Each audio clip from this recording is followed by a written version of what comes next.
Traffic and Safety Commission meeting to order.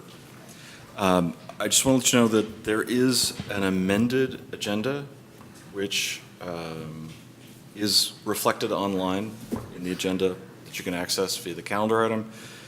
Item 6.1 is now proposed change order to expand scope of CIP project to rehabilitate sidewalks and award a contract. So we'll get into that when we get it to the section of the agenda that includes that. For now, if you could call roll. Commissioner Chomsky. Present. Commissioner Del Rosario. Present. Commissioner Javadal. Present. Commissioner Reeves. Present. And Chair McCroskey. Present.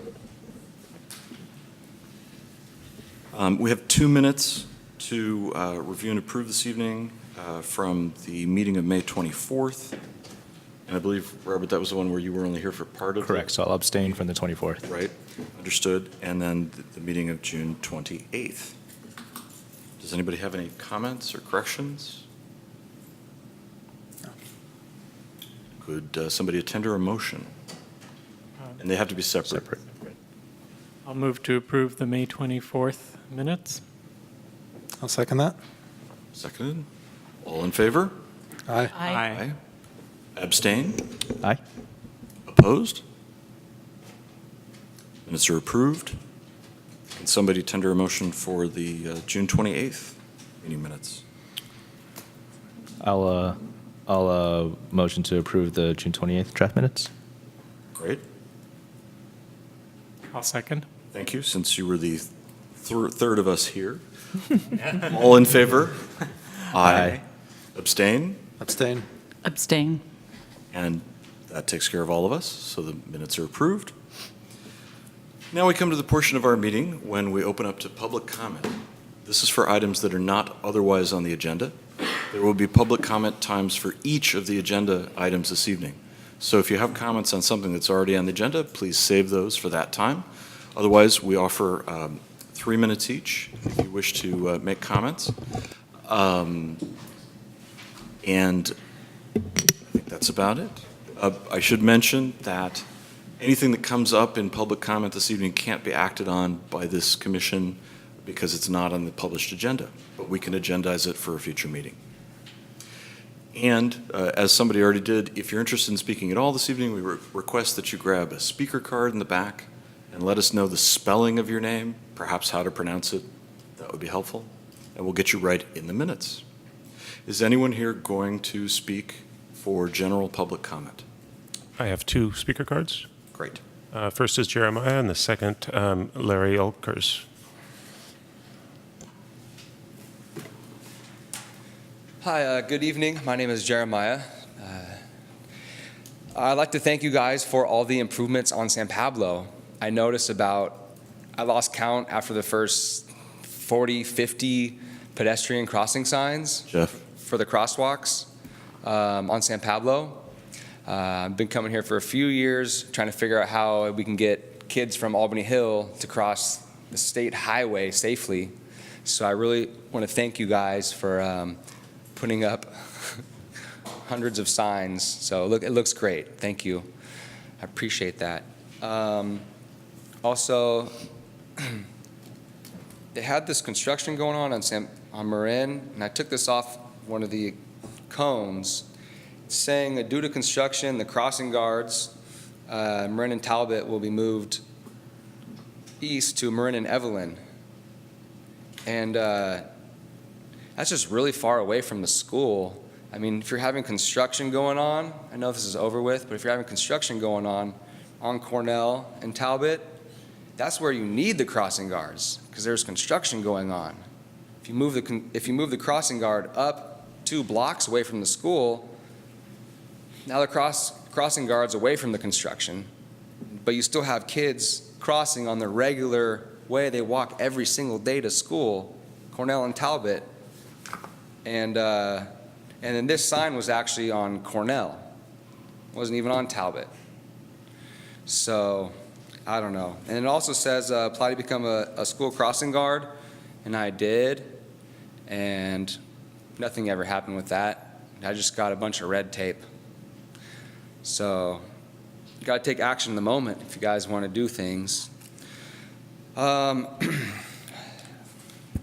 I just want to say thank you. I'm going to keep it positive tonight.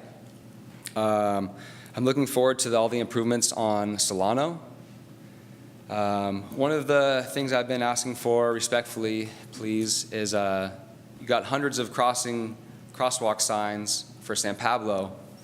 I think we just need one in particular. I know not one crosswalk is more important than another.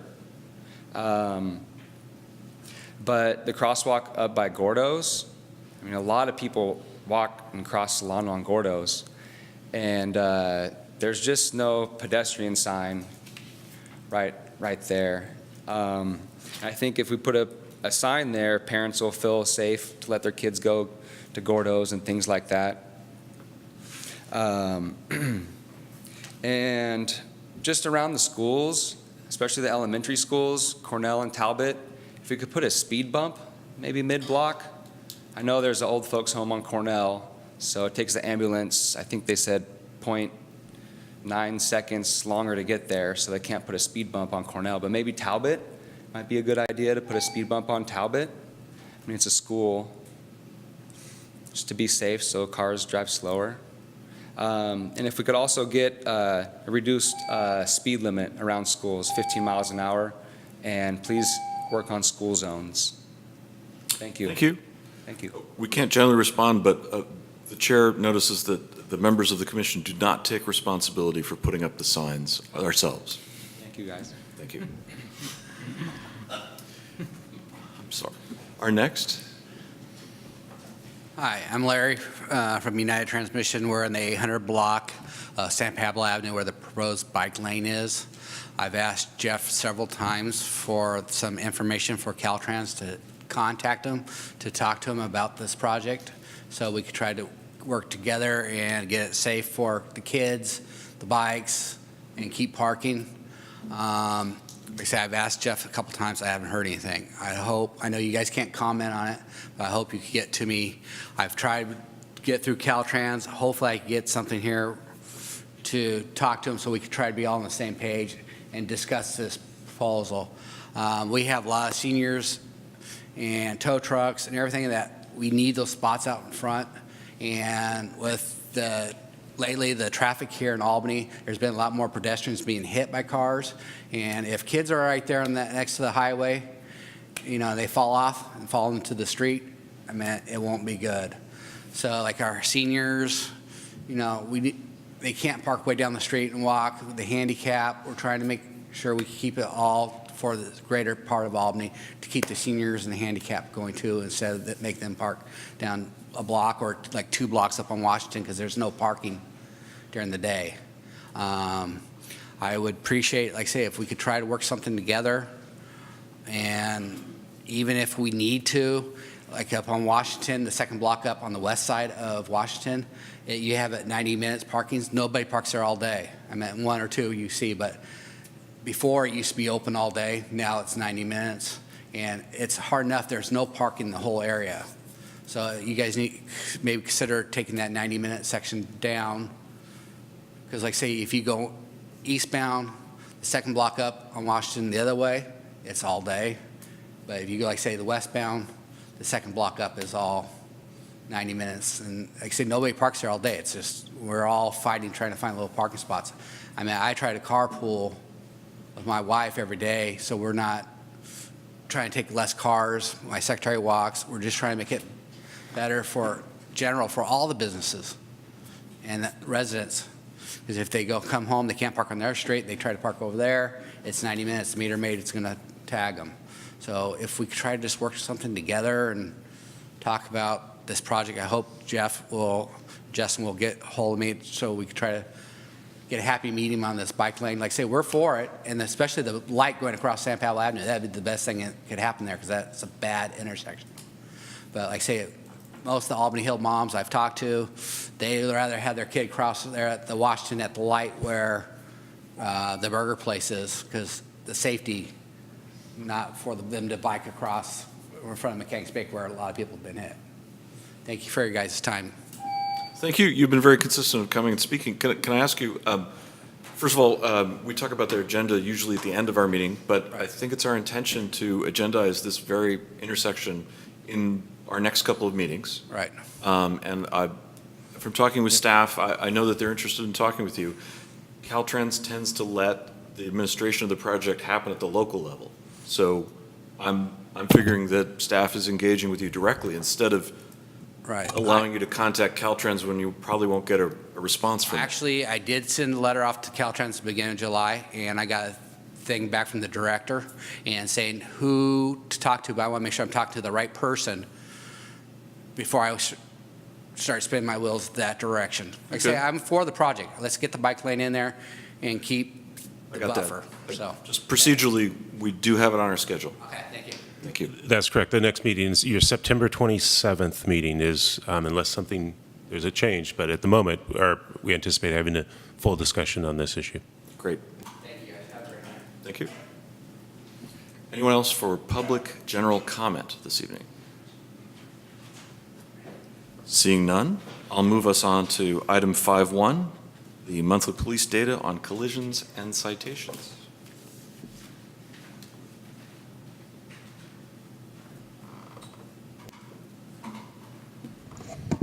This starts with the trend line for pedestrian collisions per month. In the month of June, the data shows there were 2 pedestrian collisions, which is, as indicated on the graph, we tend to have, on average, 1. So it's a little higher. Obviously, none are good, but it's within a normal range of collisions for vehicle versus pedestrians.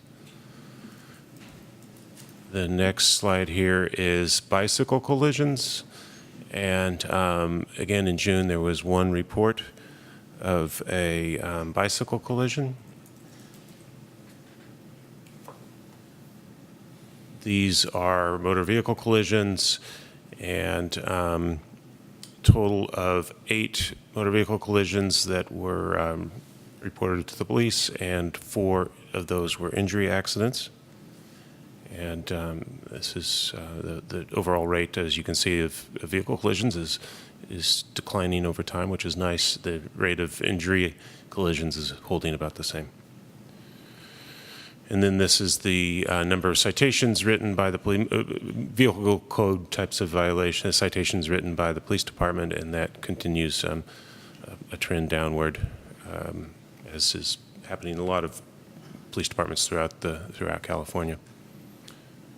And then the final graph here is the number of DUI arrests. In June, it was 5 arrests, which is holding pretty steady for the last year or so. It's been a pretty steady trend there.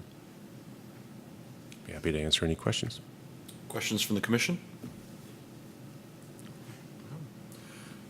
Comments or questions from the public?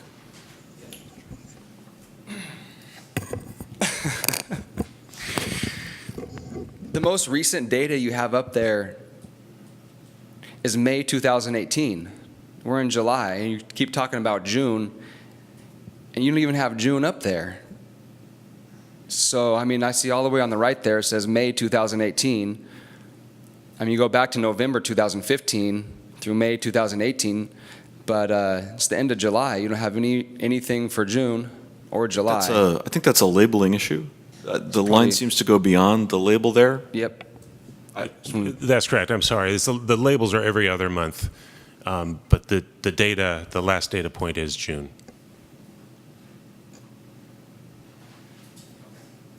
Okay. Any other public comment? Commission comment? I'll just make one general comment. I've been looking at crash data trends. I pulled one up the other day for citywide crash data, for example, City of Berkeley. And it used to be we had 2,300 crashes per year, and we're down from that to about 1,600 over a 20-year span, 97 to 2017. Definitely some ups and downs, but as I look at the data we've got here, the degrees of variation, you know, we're not looking at a very long trend. So the data is good. We don't like to see big spikes, et cetera. But just, we may at some point want to look at long-term trends, and it's not something that, given the sample size we're going to get in Albany, is useful, but sort of statewide or region-wide, maybe MTC or Alameda County Transportation Commission may at some point come up with something that would be interesting for us to see, because we know we can correlate that to vehicle volume trends just by looking at the freeway data. So, I mean, I know that we used to just get one snapshot every month of a number, and the commission has asked for, and staff has provided the trend line data, which is very useful to us. So I do want to thank staff for that. I'm not suggesting we go do extra work, but since it's something I do look at in context, and I'm trying to take more of a look at some point, if we see data sources that are publicized or published, it'd be great to pull those in as well, so we have a little context. There was just recently an interesting article in the Los Angeles Times about this, traffic citations in the, I think it was, just happened to be there in that case, the city of Los Angeles, and I can bring that article in for you at the next meeting. You might find that interesting. Great. Thank you. That does sound interesting.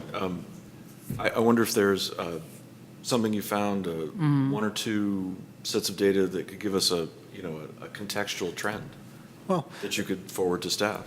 I'd be happy to share that. I kind of was hand transcribing things out of from the Switters database, but we can turn that into some charts similar to these. And late 90s, the numbers were pretty high. They kind of started to come down gradually, sort of hit a low around 2010, and then they've rebounded partially, not all the way back up to the level that they were before.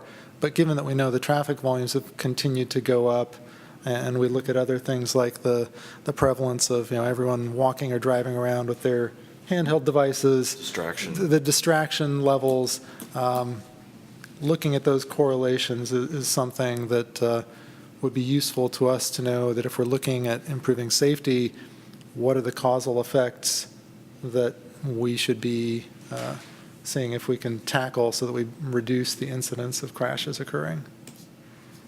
And where do we deviate from what's going on elsewhere so that we can take action? Right.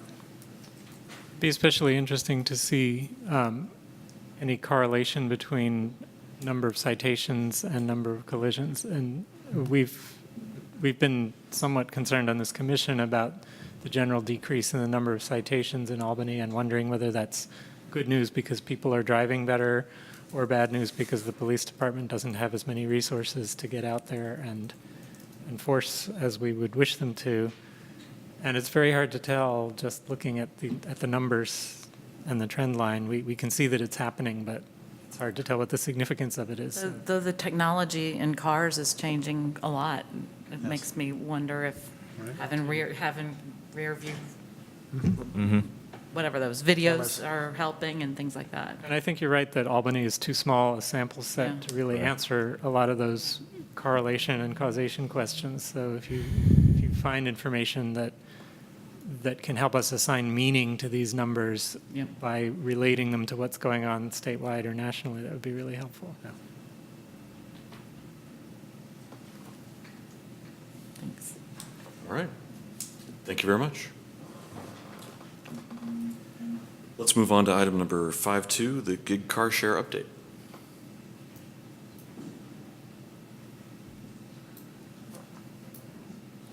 This is a screenshot from a portion of a memo that's in your packet. Gig Car started earlier this year. To remind everyone, Gig Car is a car share arrangement where it's basically one-way car share. If you sign up, it's a program that's operated by AAA of California, and if you sign up, you can, using a phone app, you can find where a nearby car is, take it to where you want to go, and then park it, and the next person that needs it can go ahead and use it. as you can see from the data, we have in Albany now, as of June, 224 members, which is a slight drop from May. There was a nice surge when the program rolled out in March and April, and it's dropped just a little bit. And the number of trips, which peaked in May at 599 trips, also has dropped just slightly. One hypothesis for this change is that it may be University Village students who tend not to be as active during the summer breaks from UC Berkeley, may be influencing these numbers a bit. So I think it would be good. We will continue to keep in touch with GIG to see how the numbers respond in the fall when the student activities tend to increase. I suspect I've single-handedly helped July because I've started using it, especially to get to the airport. And as a Albany citizen that needs to get there early, it's really easy to use, and it's a lot cheaper than Uber, and it's a lot cheaper than parking there. And so I've used it quite a bit with travel, and I'm hoping that some of what they reported to us could transpire here over time, which is, some people can use it in essence in place of a second car. So I know my family's thinking of that because it is really, really easy to use. So it'll be interesting to see if it grows.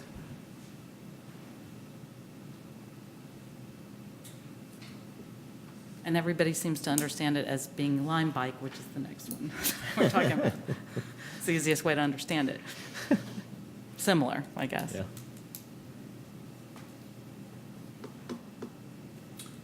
Other questions?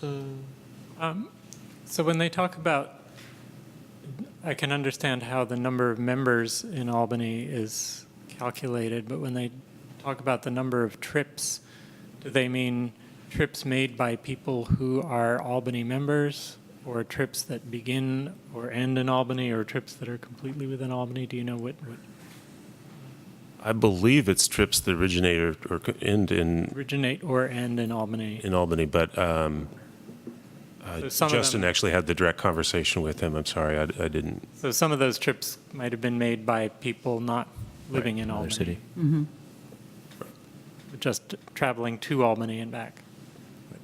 But nonetheless, the number of members seems to correlate pretty closely with the number of trips. So it seems like we're Oh, getting. you mean back and forth?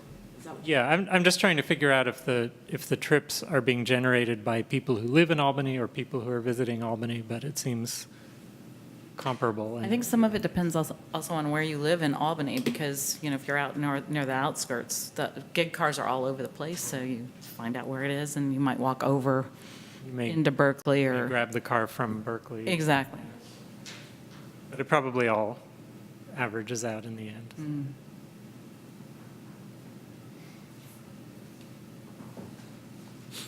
Do they have any, they're just reporting these statistics to us? For our- Yeah, we had an inquiry. We were curious. Yeah. They've worked out. They had a little bit of a glitch with parking zones, and I think they've worked that out. So some vehicles were getting parking tickets, and now it's set up so that you can't end your trip in a.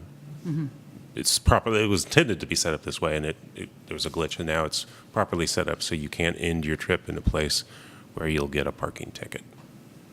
Leave the car and then Right. wait, and someone else could. If someone else doesn't pick it up in 90 minutes, you could get a parking ticket on Solano Avenue.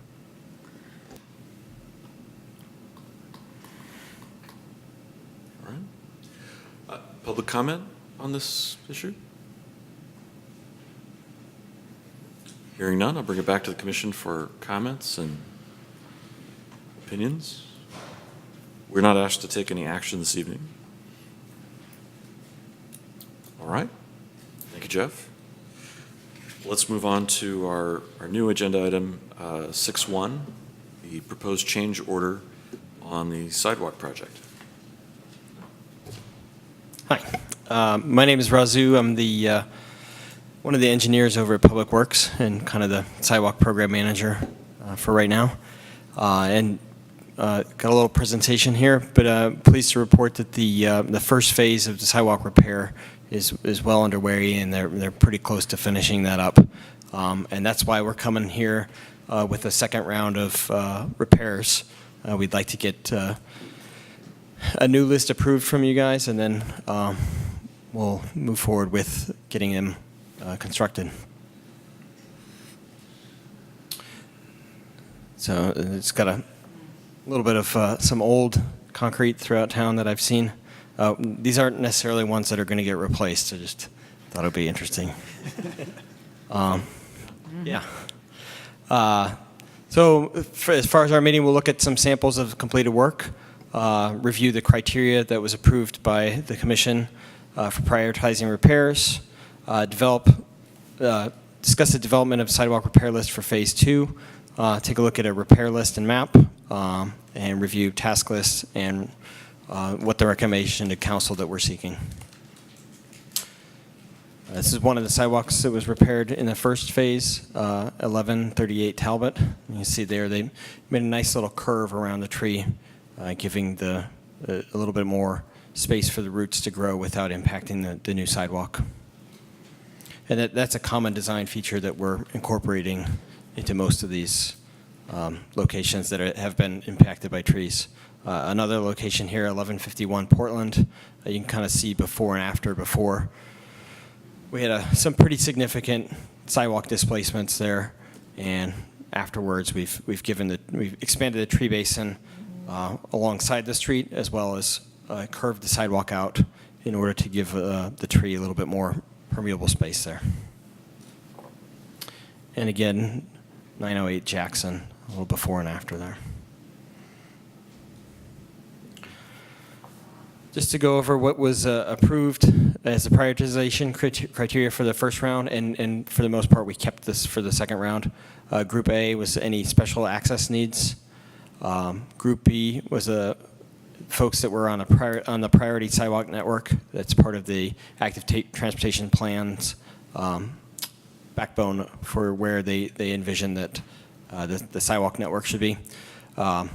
And then Group B was further broken up into B1 with an offset of greater than 2 inches or structural failure, and B2 offset between 2 inches and ½ an inch. And then Group C offset greater than 2 inches or structural failure. So that's the remainder of sidewalks that are in bad shape that aren't on that priority sidewalk network. Group D is a smaller offset, also not on the priority sidewalk network. We have Group E with special cases, separate lists. And then Group F was a catch-all for offset of less than ½ inch or minor cracking. And then within the group, we ranked it according to the severity of the offset, or if we noticed other concurrent issues such as alligator cracking or other grade changes that indicated that this was, even though the offset wasn't there, that this was a bad sidewalk. It would pose a problem, an accessibility problem.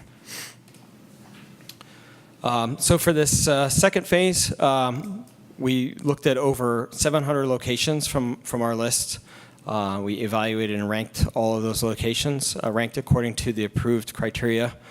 And then as part of this second phase, I looked at the Group C sidewalks with the greater than 2 inch displacement, and those were given an additional priority. It didn't seem fair to continue to put those off and just repair the priority sidewalk networks locations when we had a displacement of greater than 2 inches on some of these streets, and in some cases up to about 6 inches. So that's no longer a displacement, that's a step.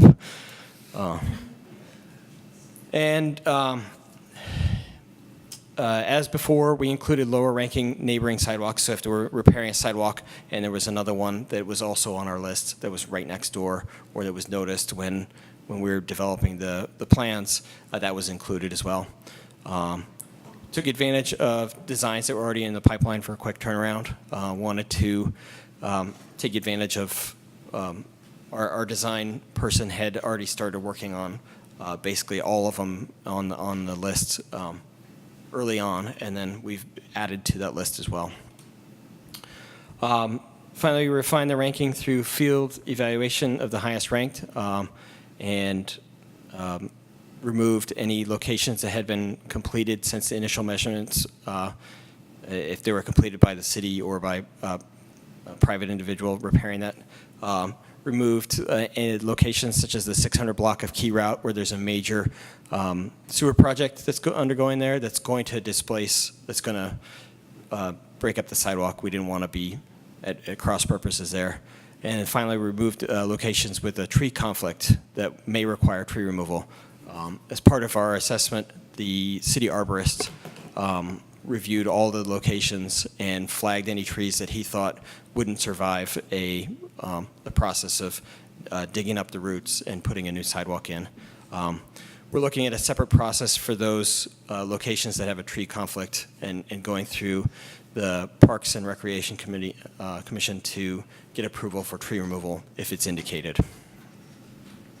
Finally, for the second phase, selected a reasonably sized project. This is a little bit bigger than our first round. Picked about 69 locations for repair and sent letters to those 69 locations 10 days in advance as required by the policy, letting them know that they could appear at this meeting and talk about the likely repair work. There's a little summary of the locations on the phase 2 repair list. Kind of just wanted to compare the phase 1 and phase 2 as far as how many locations were in each of the groups. There's the list of repair locations. Here's phase 1 map, and these are the locations that are mostly completed now. There's just another handful that'll be done next week. And this is the phase 2 map, kind of showing where the new locations will be. As far as a task list for staff, we've completed the ranking, we've completed the arborist review and preliminary design for all these locations. We'll be finalizing design and refining any scope notes and drawings that need to be made. We'll obtain a bid from the contractor, and this is kind of the exciting part of this is we have a contractor who's worked through these 40 locations really quickly, has done a great job. He's on target to complete his work well before the projected end of the project, and we'd like to take advantage of having him mobilized and having him ready to go. And he's offered to hold his price on the that we obtained through a competitive bid process. So we think that's a good way to get a bunch more locations without having to go through another bid process, which often takes months and would put off rather urgent repairs a little bit further than we would like to. Yeah, our thought is this contractor's performed really well, and rather than going out to bid again, and maybe he wouldn't bid, maybe would, whatever happens, take advantage of this and essentially just change order it in. And I think we're on firm ground with our procurement policies. But the idea is to come to you guys, get the approval, finish up the design, get a firm quote from them, then go to council with a change order essentially that includes your approval as well as an amendment to the contract, and that'll hopefully keep them rolling.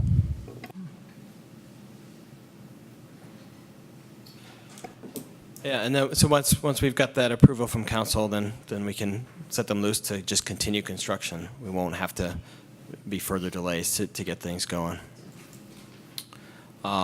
So the recommendation we're looking from the commission is to approve the phase 2 repair location list, and then to forward that to council once we've gotten a quote from the contractor with a recommendation to approve it as a change order to the current contract.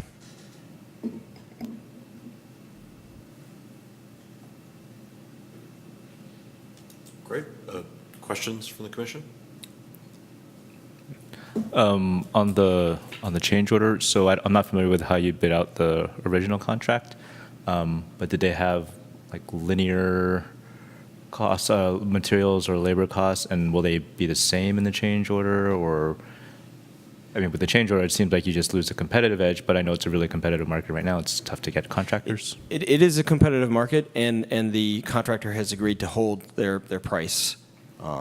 And so that we feel it's a good competitive bid. It was in line with our engineer's estimate as what it would cost for the project overall. So we feel pretty comfortable recommending moving forward.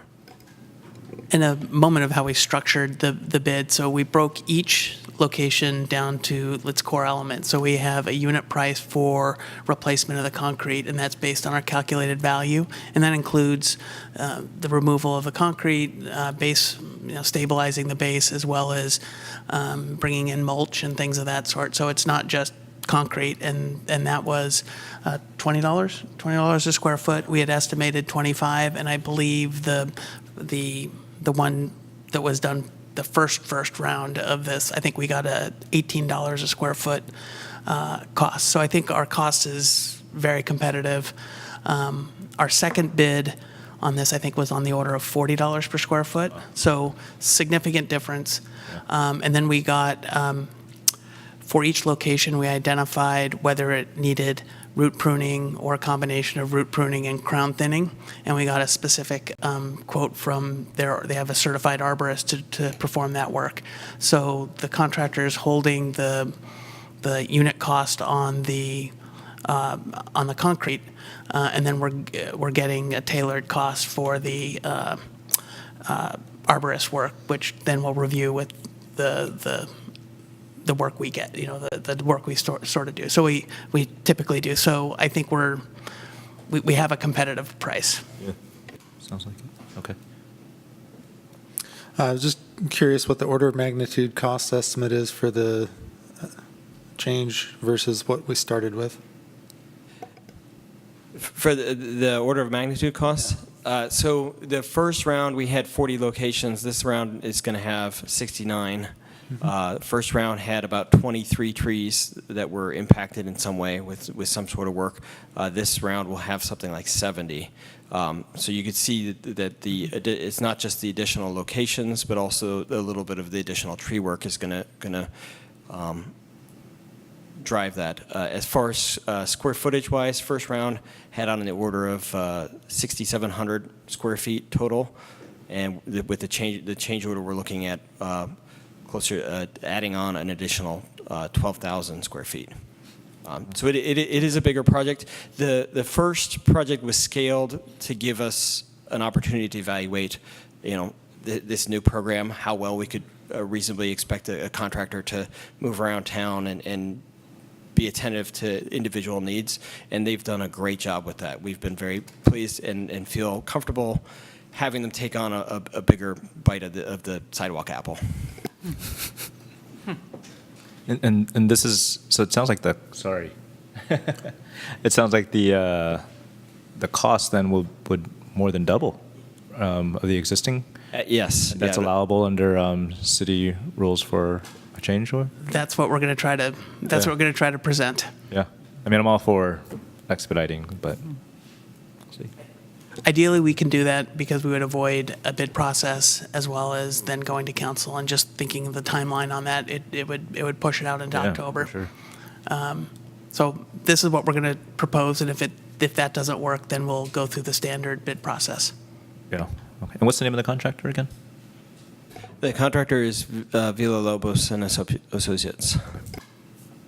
Thanks. And with this with this change order or the second phase, how many locations remaining on the lists surface so far? Do you know? You do the math there. We had 700. We took care of about 40, and we'll add another 69.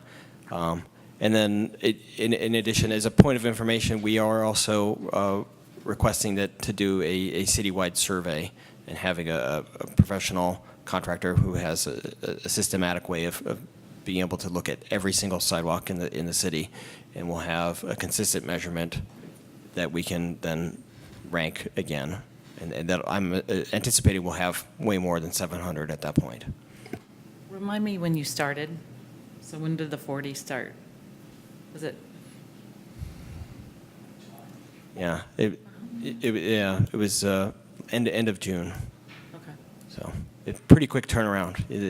I had given them about 65 days to do the project, and they're looking like they're going to do it in about 4 weeks. Wow. That's good. Barry? I have a question about one of the pictures, a couple of the pictures you showed early on of the completed work, and where you curved out the sidewalk a bit to avoid tree, to get a little bit away from the tree. It looked like in some of the pictures that curve entailed keeping the sidewalk width the same and curving the whole sidewalk in a kind of an S shape. And in another picture, it looked like the curve entailed removing a bit from the, like cutting into the width of the sidewalk and keeping the other edge straight. So am I interpreting that correctly? And I guess about each of those, about the one where you curve the whole sidewalk, does that mean you're encroaching into somebody's yard? And about the one where you keep one edge of the sidewalk straight, does that mean you're reducing the width? And could it even go below 4 feet in that circumstance? Right. That's a good question. So yes, we are tailoring the treatment to the location. In some locations, such as this one, they had a nice fence, or in some locations they have a retaining wall or other features that make it impossible to maintain that width. The minimum that I'm going for is 4 feet. So I won't let the sidewalk go narrower than 4 feet. Even at the narrowest spot here, it's still at least 4 feet. That should be. I haven't taken a tape measure to this particular location, but yeah, that's when I've been out to field check it, and when I put together the designs, it has a 4 foot minimum. Okay, and in the other scenario where it looked like the whole thing curved, does that mean that the property owner is losing a bit of their yard, and is that something you have to negotiate with them, or how does that work? So the property line between private property and the city right-of-way is actually, it varies a little bit from street to street, but it's a few feet into most people's yards. And in this case, it looks like it's probably curving in 6 inches or maybe a foot. That is almost certainly... So the planting area that people consider their yard may actually be partly on city That's right. property? Okay. That's right.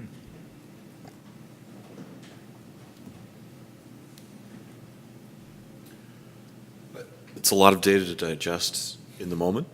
It'd be great if you could put this presentation up on the agenda for future reference. Mm-hmm. That'd be great. Thank you. Mm-hmm. You mentioned a future program for sites with likely tree removal. There's some heavily impacted areas that I can think of, I'm sure, are on that list.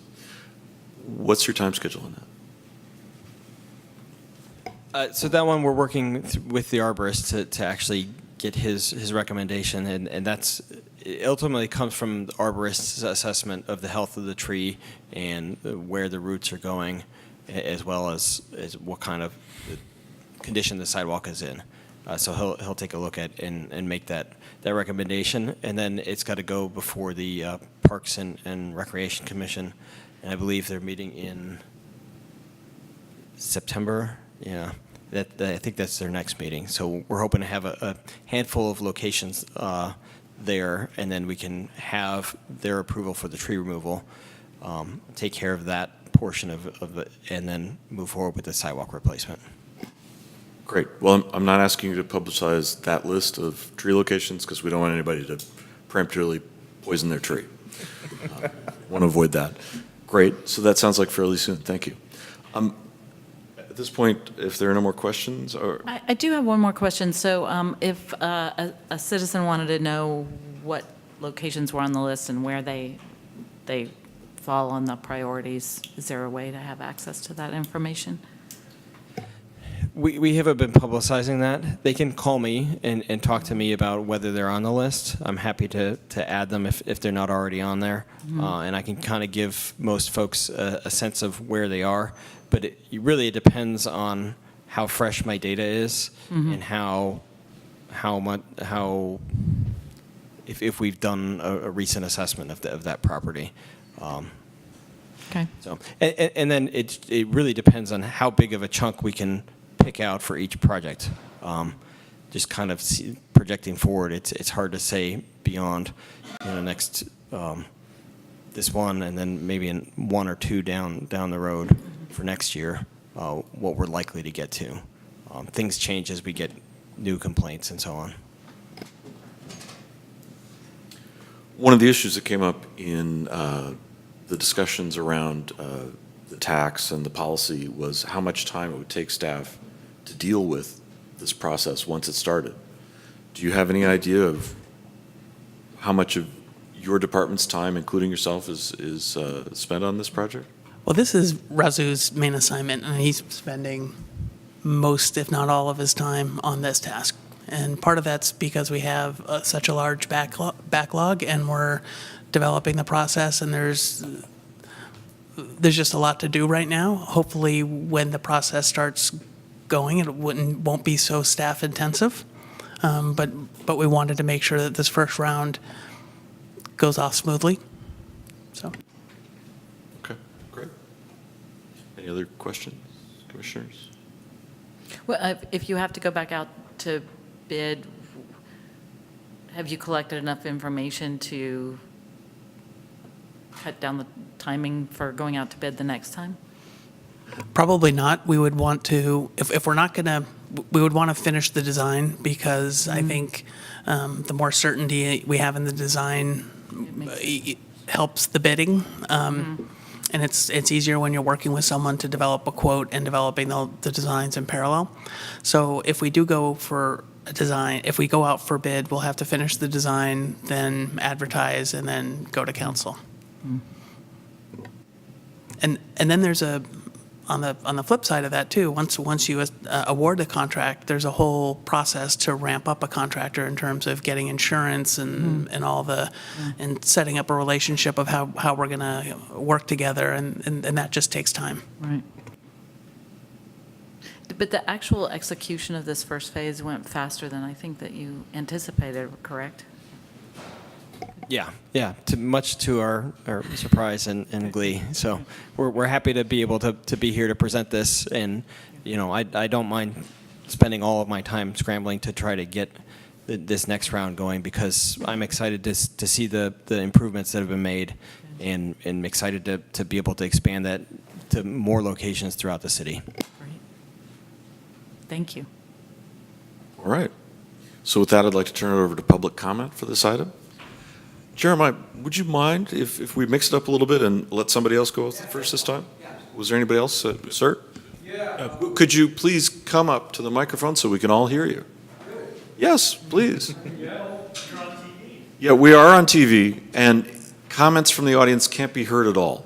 So for the record, and for those viewing at home, we ask that you do come to the microphone. That way we get you into the minutes correctly as well. Okay. My name's Mike. We're actually on that list, the first list of the with the addresses. I guess that's yours. So is there an arborist list too, that somebody that we could talk to besides you? I guess I'm not sure what you're asking. Did somebody talk to you about what tree work's going to be done? Yeah, you said that the arborist looked at every property that was on there. Yes, sir. Yeah. So how do I and is going to send out a letter? Because we got a letter from you. The tree work will be included as part of the sidewalk work, and what the arborist recommends is doing some what's called root pruning, where the. But how do I know if we're on the list or not, though? You got a letter from me that your sidewalk is on the list. Sidewalk is, but I'm not sure if the tree. And so the. So when the tree is, if the sidewalk needs tree work to be complete, the tree work and sidewalk are combined And together. that was, so your letter meant the tree and the sidewalk are combined? Really? Okay. That's it. So how do we get a hold of you? You got my letter. You have my. That's your contact? That's my contact Okay. information. Yeah. Okay. And for folks listening at home, if they want to report it, you can report through Public Works. There's a link on the website. This is on TV? This is your 15 minutes of fame. Hey, it's worth it for the sidewalk, How right? many viewers do you have? We don't have reliable numbers at this time. You can sit down now, sir. Because the Giants game is on too, right? Thank you very much. Hi, so I was wondering, is the city paying 100% for these sidewalks? So, yes, the city is paying for these sidewalks 100%. That was the policy that was passed, and that was part of the parcel tax language, indicated that the city would pick up 100% of the tab. Thanks, I appreciate that, not passing it on to the homeowners. And the other thing is, this is wonderful.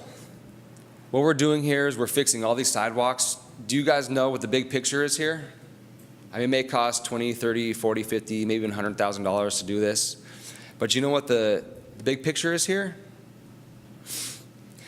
You're in turn making our entire community a healthier community and safer to walk around. Less slip, trips, and falls on these cracks. And it's priceless, actually, what you guys are doing. I mean, someone can fall and trip and bust their head open and die. So you guys are taking care of this, and I really appreciate that. You guys are in turn making a healthier community, and it encourages the community to walk around Albany safely. And I know my grandparents feel a lot safer walking around. And my grandma has fallen twice on cracks in the sidewalks in Albany. And she had hip replacement because of one of them and a knee replacement because of one of them. So I just really appreciate it. Keep up the good work, you guys. Thank you. Thank you. Does anybody else wish to speak? We have a speaker card from Preston Jordan. Great.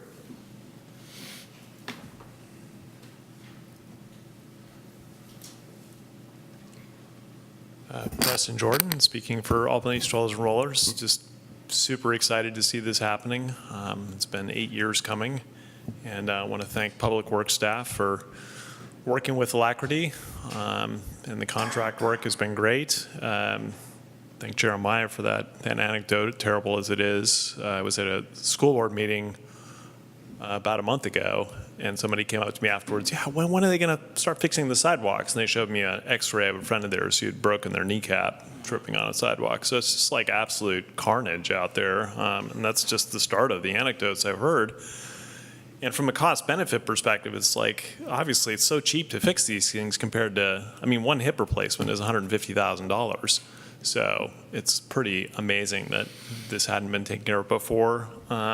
I count there's about 7 systems that we rely on to make a city, and this is one of them, and it was an orphan. So I'm very excited that it's no longer an orphan. And I was wondering how, I think there were $500,000 in the kitty at the beginning of the year, and this last project spent about 160, if I recall correctly, approximately. So there was another 340. I was going, oh, another year, you know, how are they ever going to catch up? But this is great. So I hope you will approve the change order concept. I hope it will go through. I think it's just great. You can tell the need. So thank you very much. Thank you. So we'll bring it back to the commission, seeing no other comments. Opinions, motions? I'll certainly offer an opinion and then a motion. Again, staff's done a great job here. This was a decision by the community after a lot of work by various advocates and, putting together the funding. The community voted to, do the parcel tax, fund this rather than use the state law, which is that the property owner's responsible, and then it's kind of catch as catch can. Some get repaired, some don't. This is much easier. It's faster. We love, that the contractor's done a good job here. Yes, it's a big change order, but it's a tremendous opportunity. We don't know what the next bid will be. My experience is every time you bid, the price goes up. So, yeah, I think as long as we don't get any challenges on moving ahead with the change order, I would move that we provide the recommendation to City Council to approve this change order. Second. Thank you. Oh, and we have a second. Other comments? Let's take a vote. All in favor? Aye. Aye. It's unanimous. Great. Well, the chair goes last, and I haven't had a chance to say thank you and how excited I am to see the work going on. I've observed the contractors in my travels around Albany, and they always seem to be moving quick, moving from site to site, doing all the work, putting in the rebar to tie into the other cement. I know that's how they're supposed to do it, and they do, which is great. So it is very exciting, and I look forward to seeing the project roll forward over time. Thank you very much. Any other comments? Great, let's move on. Thank you. So we're going to move on to item number 6.2, the proposed striping, signage, and curb ramp improvements on the intersection of Brighton Avenue and San Gabriel Avenues adjacent to Albany Middle School and San Gabriel campus. Yes, I'd like to give you a brief update on some of the progress that's being made with respect to the school district's project at San Gabriel and Brighton. As I think everyone knows, the middle school is on the north side of Brighton, and the San Gabriel campus is now under construction, will be completed towards the end of the year on the southeast corner of San Gabriel and Brighton. One of the key things from the city's perspective is to make sure that the intersection there at San Gabriel and Brighton is as safe as possible. We've been working with the school district's team to implement that. The image on the screen is just to get everybody oriented. This is the middle school towards the top. This is the construction site, and on the, as I mentioned, on the southeast corner of San Gabriel and Brighton. And what we wanted to provide the commission this evening was a chance to review and comment on, and we're still in the process of reviewing and commenting this, but I know the commission and members of the public have always been interested in exactly how these intersections are functioning. This is the proposed striping and curb ramp design for the intersection. This intersection will be important because there'll be a lot of students transferring between the two campuses during the course of the day. And it's also a busy intersection, as everyone knows, during pickup and drop-off. So the basic features here, as you can see, high visibility crosswalks, new code-compliant curb ramps on the southwest and southeast corner, and there will be a LED flashing stop signs on Brighton. We are as I mentioned, we're reviewing this carefully to make sure that it complies with requirements. We are looking at, among other things, making sure that the push button is properly oriented and located. And one of the features here are some I guess you'd call it kind of a little bit of a vehicle bulb out. This is intended here to keep vehicles from parking right next to the stop sign, and making sure that this is intended to improve visibility. So for vehicles that are in the roadway and traveling, they have a good view of people that will be stepping off the curb into the street. And we want to make sure that that functions as intended and doesn't turn into a de facto drop-off zone. So there are some separators that will be there to make it difficult for vehicles to cross over into that crosshatched area. There are some additional work that needs to be done that we look forward to working with the school district on, in particular curb management issues, white zones, red zones, in particular, and accessible parking spaces are important to figure out how to make that work. And I'm sure that we'll be able to work that out with the district. The superintendent is here this evening, and their project manager. I'm sure they'd be happy to answer any questions that you would have as well. I'd be happy to answer questions as well. Questions from the commission? So you mentioned white zones and the like. Is that going to be in a future iteration of the plans, or? Yes, I think that would be our plan, is in keeping in mind that this is, as I understand the district's plan, the San Gabriel campus, the new construction, will initially be used as an interim portion of an elementary school. So the drop-off for an elementary school might have a different function than it would be for a middle school, where obviously the kids are older and more independent and might be able to walk a greater distance safely. So where exactly that works, where that goes, is something that we would like to explore further with the school district, and we would like to bring that back to the commission with as appropriate with public notice if there would be residents that would be impacted by that. Okay.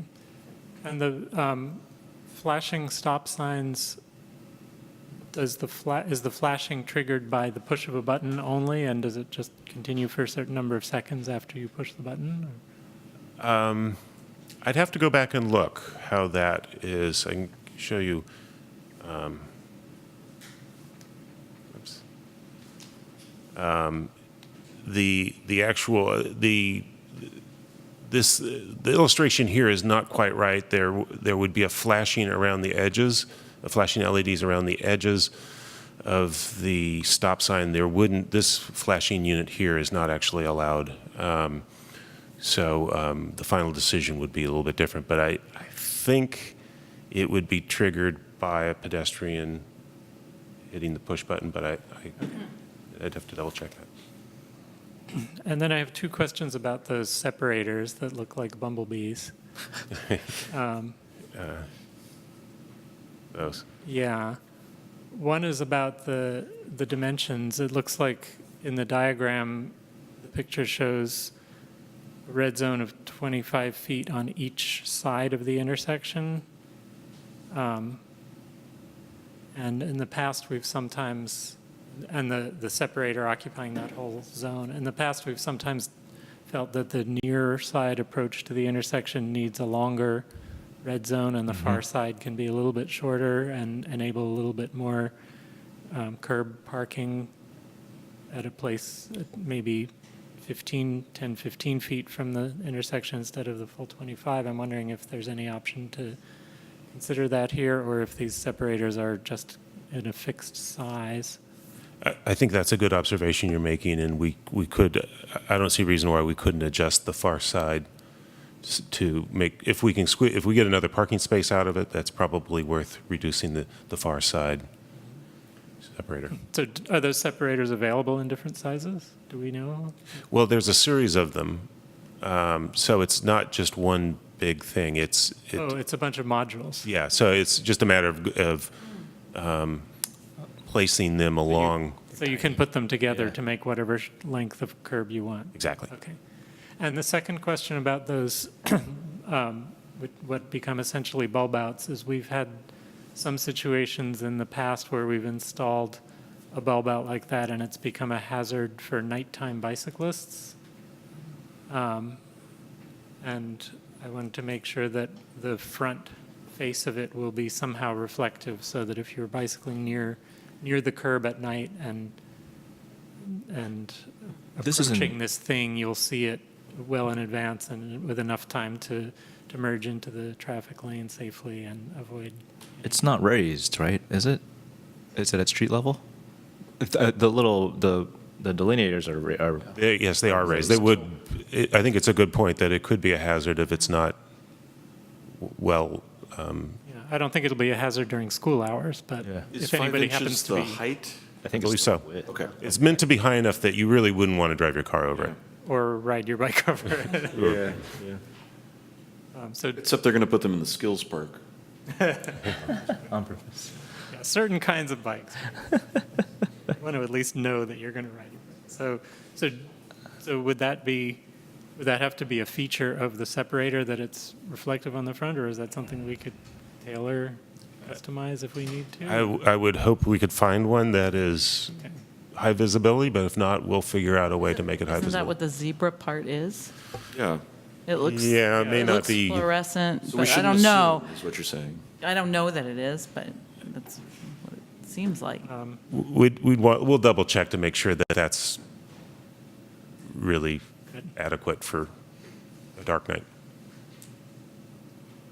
As long as we're on the zebra in that particular spot, what's to stop people from swerving in towards the curb and allowing the zebra spots to go under their car? Is there enough space for a car tire between For sure. the separator and the curb? It says 4 feet. I think the idea is that we'd have enough of them to cover the whole oval. Okay. So the placements aren't exact in the diagram. That's fine.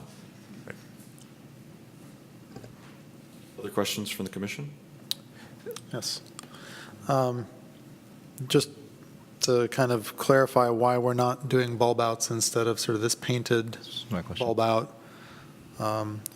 Did we determine there was a drainage issue or a fire department access? Fire issue? department access, it's a tight intersection, and because of the heavy traffic, they're worried about not being able to go around into oncoming traffic, that there'll be a vehicle in the oncoming lane, they won't be able, so they want to be able, the fire department will drive over these in an emergency situation.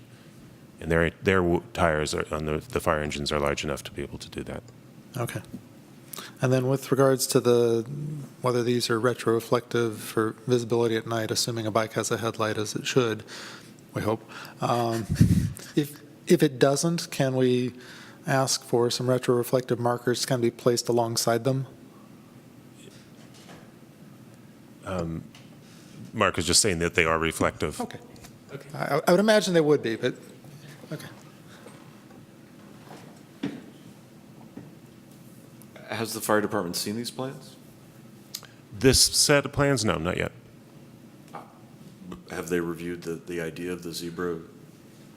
I think they've seen an earlier version of this that had more or less the same thing. I'm not sure that they focused on this particular element. It's still within city review process. Right. We can't send it to Peggy, the mayor, without making sure that. Yes. I'm sorry, Robert, you had some questions.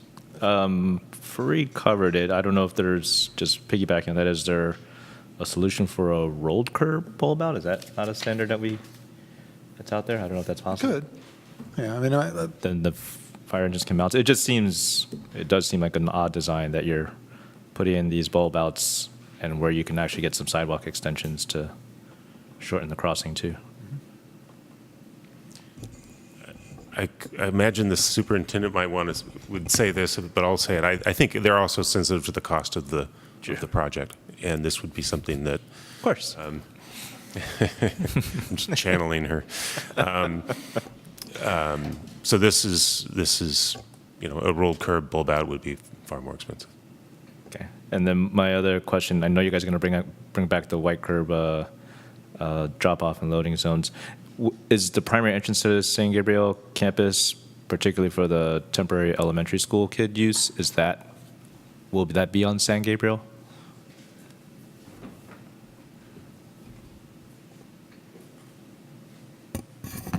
Good evening. Thank you for talking about this. I was having a hard time here because, believe it or not, the fans actually make it harder for me to hear. So I know we're going to talk about the passenger drop-offs at a later date, but I just was curious if the entrance for San Gabriel, the primary entrance for students, especially in the temporary condition for the elementary school kids, will that be on San Gabriel or will that be closer to Brighton or on Brighton? I think the entrance is going to be in the same place where we'd have it for the elementary temporary housing as well as for the middle school. We're going to be meeting with the elementary principals and the middle school principal to really work out some of the issues around when we have both middle school students as well as our elementary students there, parent drop-off and pick-up. And so I say elementary principals because it's not just the Ocean View students that will be there, but then when Ocean View is renovated, rebuilt, then of course Marin. So we'll be speaking with both of the elementary principals as well as the middle school principal. The plans that we just thrown up show a couple possible places where there are stairways. Yeah. In that area. Let me make sure I'm reading the schematics correctly. There. It's hard being an educator and looking at these kinds of schematics. So this is middle school here, right? Right. This is entrance here, and then there's entrance back here. More than likely, I would say that the entrance would be up here in the front section, although I do want to reserve the opportunity to speak with our principals because they may find that a different configuration is better. And when I say better, meaning safer for students. And in the temporary condition for the elementary school kids, would there be a need for those students to cross Brighton, other than if their parents are dropping off on the other side of the street? Is there any other activity crossing between the two campuses for the elementary school kids?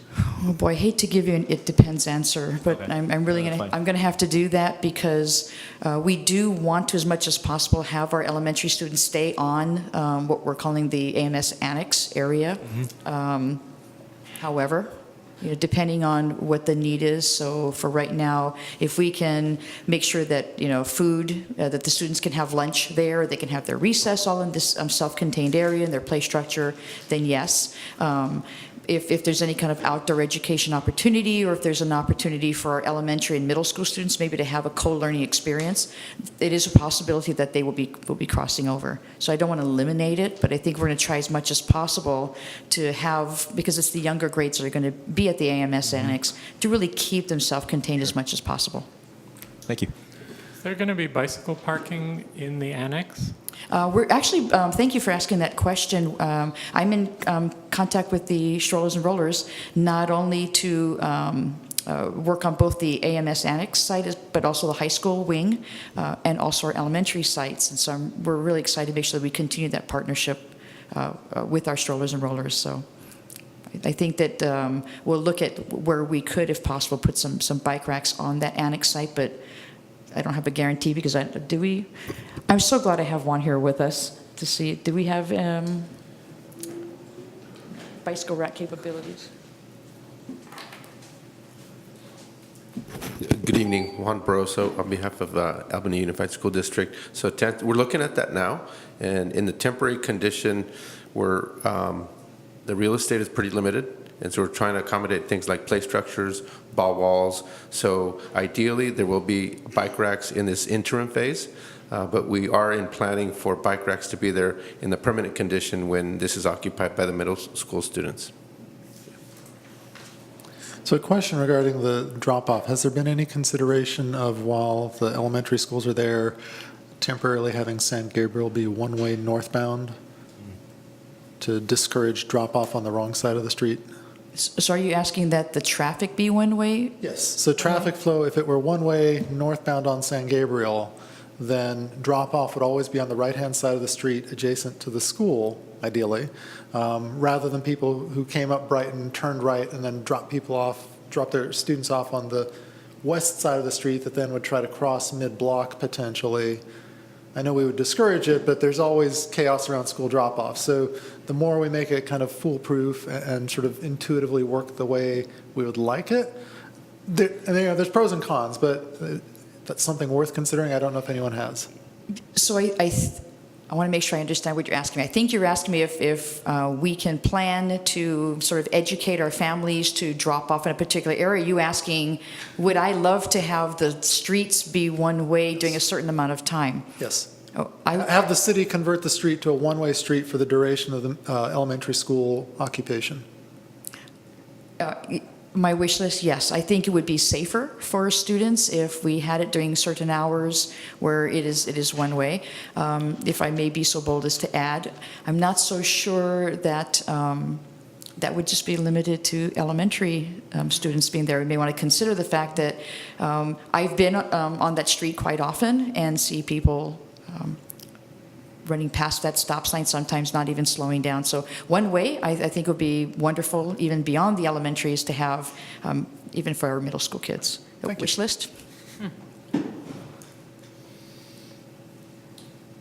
I had a question. Back on page 4, looking at the intersection, I've experienced parents parking in the intersection along the red zone.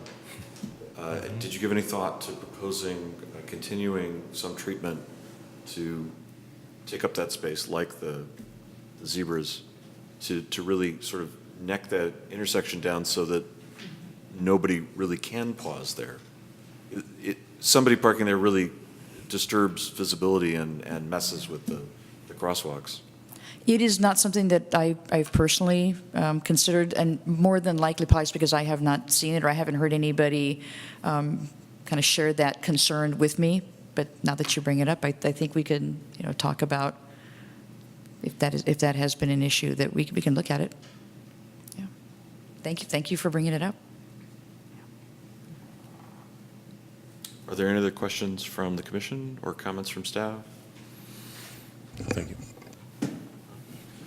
Public comment on this issue? Jeremiah?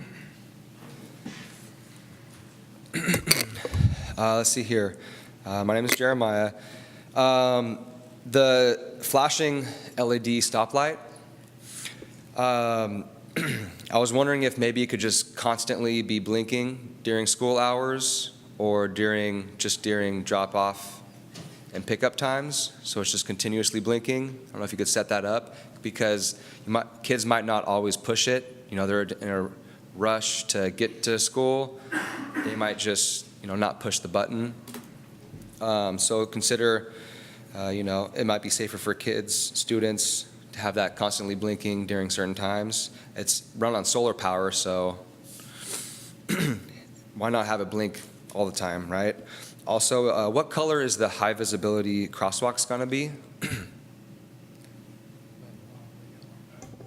Would you like me to respond? Please. Well, it'll be the yellow, the yellow zone for schools.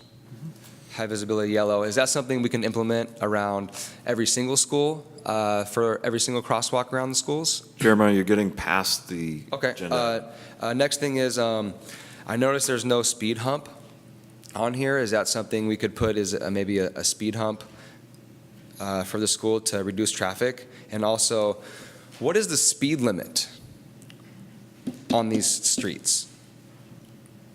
What's the speed limit during drop-off hours? How fast can cars go? You got a lot of questions. Why don't you keep asking them? We'll write them down and answer them at the end. Okay, so it's 25 miles an hour. That's pretty fast. Maybe you can reduce it to maybe 15 miles an hour. Because kids are going to school here, but you also have people trying to get to work and just going through this way also, just to make it safer for students. That's it. Any other comments? Seeing none, I'll bring it back to the commission for opinions and comments. That's what they're looking for this evening from us.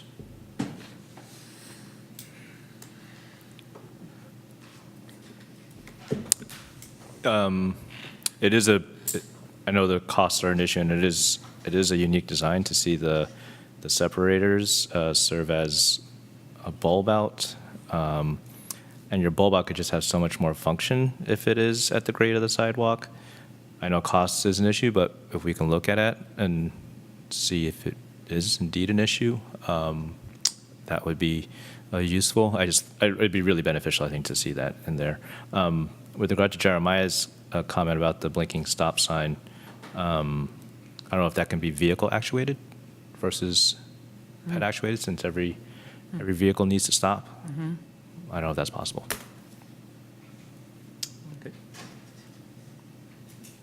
Other comments? I think it's Could you speak into the microphone? certainly. I think the idea of one-way on San Gabriel sounds really interesting, and I think that would come out of this commission as a suggestion. It would make a whole lot of sense. And I echo, it's an interesting use of more temporary bulb outs. I'm questioning why, especially with the long-term plan being students going back and forth, middle school students. I think this is the time to do it right. It's my opinion. I'm not sure how long those are rated for or how well they'll work. So I also support contemplation of a one-way street treatment on San Gabriel. Certainly worth looking into programming the flashing stop signs to have a recall mode during the school pickup drop-off hours, those are known. Having them flash all night long, residents nearby would be sad. And there's no solar power at night either. Yeah, and it uses a lot more power if you keep it constantly going. So my experience with solar-powered signs of varying types, you don't want to have it constantly going. You will run down the batteries. I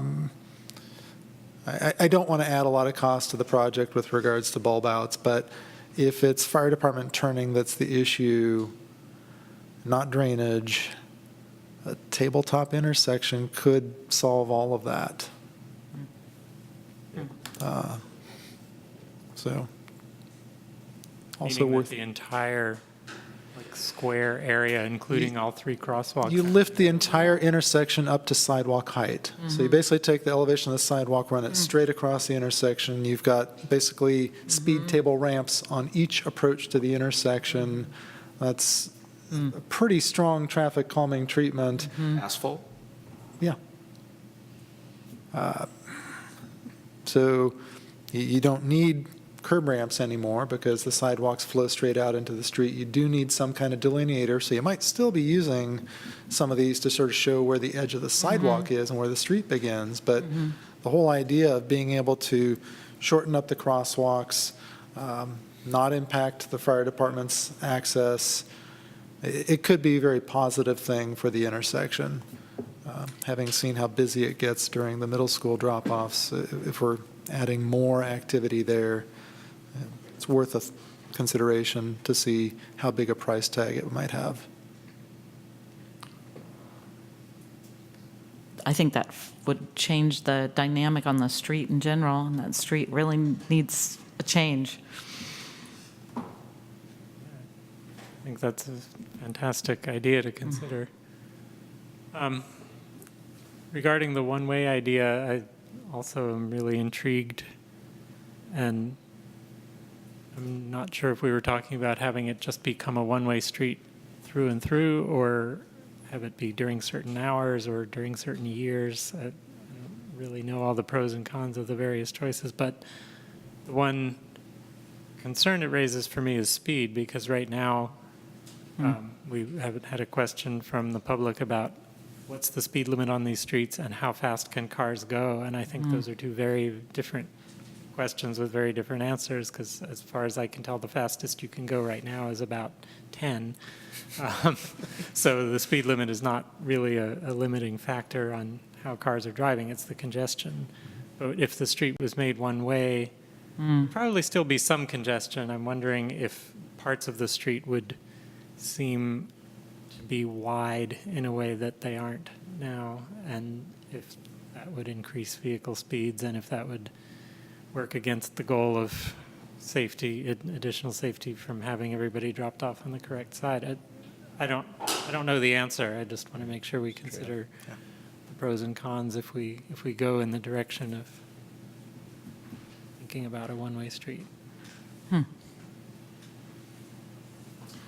So there are a lot of interesting ideas fly around, and I too would like to see one-way San Gabriel northbound investigated, at least for the elementary school implementation. I'm interested in the tabletop treatment and whether that would work in this location and satisfy the needs of the fire department.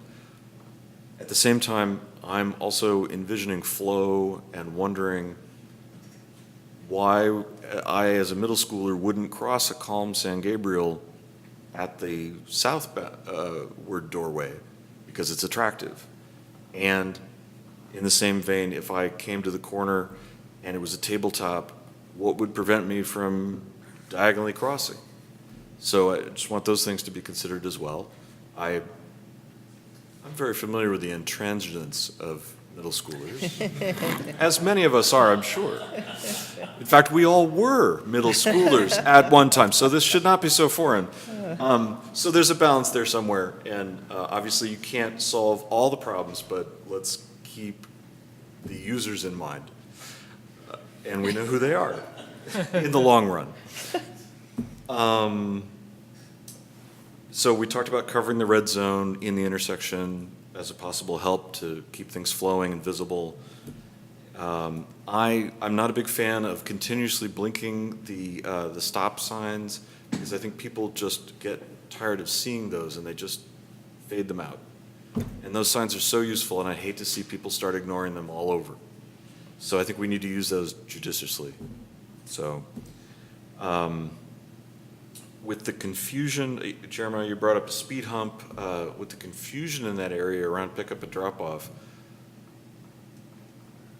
sure, speed humps could be useful, and you know, the tabletop could be a way to implement that.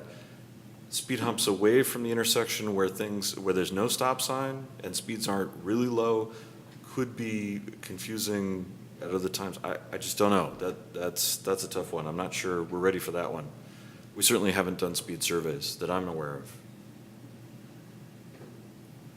I believe you're right about that. I can't remember our recent survey in this area. Yeah. And as we said, it really doesn't matter at drop-off time because traffic is basically at a standstill. So we're thinking about other times. So weigh those things. I really look forward to hearing more about the plans for the pickup and drop-off zones and supporting alternative transportation to and from the school and all of those things. So look forward to seeing you back. Thank you for bringing this to us. Before we move on, I haven't really heard any reaction from staff about the two new ideas that have come up, the tabletop intersection and the one-way northbound San Gabriel. Do you have any thoughts off the top of your head about good or bad about No, I'd like to investigate them. I think they're interesting ideas. I'm not a transportation specialist, so I'd like to have Justin and perhaps one of our consultants provide any feedback to the commission. But I think it's certainly worth our investigation and report back to you. Thanks.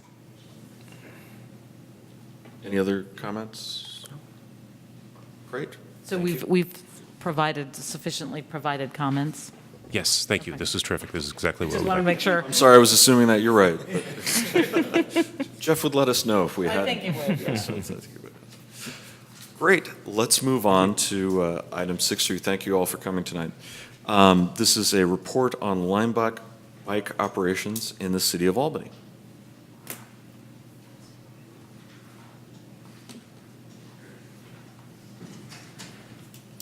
Hi, thank you guys for the opportunity to kind of brief you guys on our operations in Albany. As you guys are aware, we launched in January 30th, and I kind of want to walk you guys through some kind of brief metrics of what we've seen for about, let's say 6 months now, and just about. And so let's see. So kind of give you a 6-month summary of kind of trips taken, miles ridden, how many pounds of CO2 have been saved because of, the usage of our bikes. In total, we've taken 6,700 trips, ridden total of 4,600 miles, and saved close to 4,200 pounds of CO2. Amongst those trips and miles taken, there have been 2,600 unique riders, so individuals, all different. And to kind of give you a scope on things, on a daily basis, on average, the city of Albany, we currently maintain around 50 bikes at all times, and each of these 50 bikes generally sees more than 2 trips per day. And to kind of give you guys a rundown on how our operations works, we generally have kind of 3 shifts that cover a 24-hour period. Our early morning kind of deployment of bikes and whatnot takes place from 5 a.m. to 1 p.m. And then we have kind of a afternoon shift that's more in charge of rebalancing those bikes to hot spots, responding to customer service tickets, rebalancing those bikes that are improperly parked, etc. So those kinds of things. So that afternoon shift runs from 1 p.m. to 9 p.m. And finally, our evening shift goes from 9 p.m. to 5 a.m. So yeah, again, a complete 24-hour period.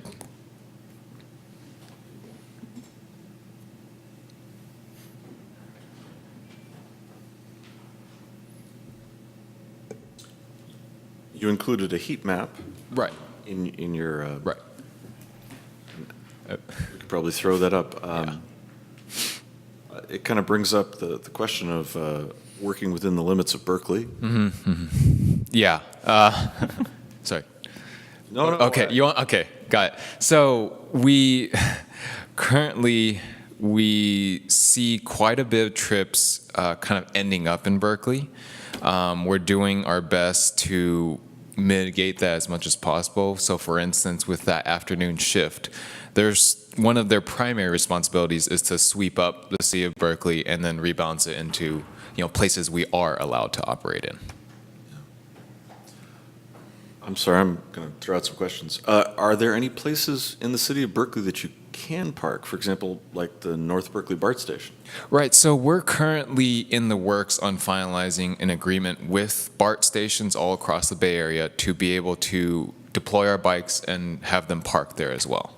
I don't know the exact timeline on when it's going to be finalized, but I know it's very, very soon. Okay, so not currently, but hopefully in the future. Yeah. Okay. But they can start at a BART station in Berkeley, but they'd have to end their trip in a acceptable spot. Right. And that's mostly Albany. Yeah. Okay. Yeah. And then at that time, will Limebike be trying to keep some bikes at North Berkeley most of the time? So if you are taking BART and get off at North Berkeley, you could reasonably hope to find a Limebike waiting for you there? Yeah, so the idea is with, the agreement with BART stations, we plan to heavily kind of, place our bikes so that's an adequate supply, and then we'll kind of, observe the data and adjust accordingly. And you'd say BART stations plural, so so North Berkeley and El Cerrito Plaza? Yeah, Okay. yeah. Presumably not downtown Berkeley. Yeah, I think when... There isn't really a place there. Right. Yeah, I think especially when the agreement kind of comes into fruition, we will certainly walk around with, a BART representative and establish, kind of parking zones for these bikes. Okay, so for instance, at the North Berkeley station, we would expect to see some kind of signage showing where is the right place to leave a Limebike. Right. I don't believe it'll be specifically, place Limebikes here, but I know it might say something to the effect of dockless bike share parking kind of zone. Yeah. I had an arithmetic question. So if you go back to your numbers, can you? Yeah. If there are average of 50 bikes being ridden 2 trips per day, that's 100 trips per day over 6 months. That sounds to me like it should be about 18,000 trips. But in fact, there's only 7,000 trips. So how am I going wrong in my math here, or is the data from different time periods? I believe so. That's a great question. I see where you're coming from. I believe some of the trips. I guess there's a lot of variables and factors that kind of factor into where these trips are. I'm not 100% certain if we're counting just trips originating in Albany or is it ending up in Albany. I'd have to verify that. Okay, so it may be the numbers aren't exactly comparable because they're reporting in different data sets. Right. Is the disaggregated data available to city staff to use? I believe so. A city like El Cerrito, some of their staff have our data dashboard that they can easily log into with their city email, and then they can have a display of how many rides were taken, active bikes in the city, that kind of And is that available to City of Albany? Yeah, well? That should be. If you guys, if you could forward me some emails, I can certainly send that your way. Okay. We're just appointees. That would be an interaction with staff. Okay. That's not something that ordinary people can sign up for. No, unfortunately not. 2 other questions. One, the issue with Houston Berkeley has to do with the Ford Go Bike competition or exclusivity. Yeah, it has 2 things. One is the exclusivity for Ford Go Bike to provide bike share in Berkeley. The other is the City of Berkeley Charter requires a franchise agreement to provide transportation services within the City of Berkeley. So most recently, Flixbus, an interstate, I believe, bus operator approached us about a franchise agreement. Then there wasn't support from individual council member to put that forth. They approached UC Berkeley about parking on UC Berkeley property rather than on city property. And at this point, I think we're kind of going back around saying, yes, but that's still providing transportation services within the City of Berkeley. So the franchise agreement is not negated or made irrelevant by virtue of where you park. It's you're going through the city streets, providing services to people within the city. Apparently, the franchise agreement still applies. So Sounds like it does, yeah. that remains kind of the big hurdle, although it's not an insurmountable hurdle. You can get a franchise agreement. It's just with the Limebike, operating model, if it competes with the Ford Go Bike exclusivity, then there's a potential issue as long as that exclusivity is in place.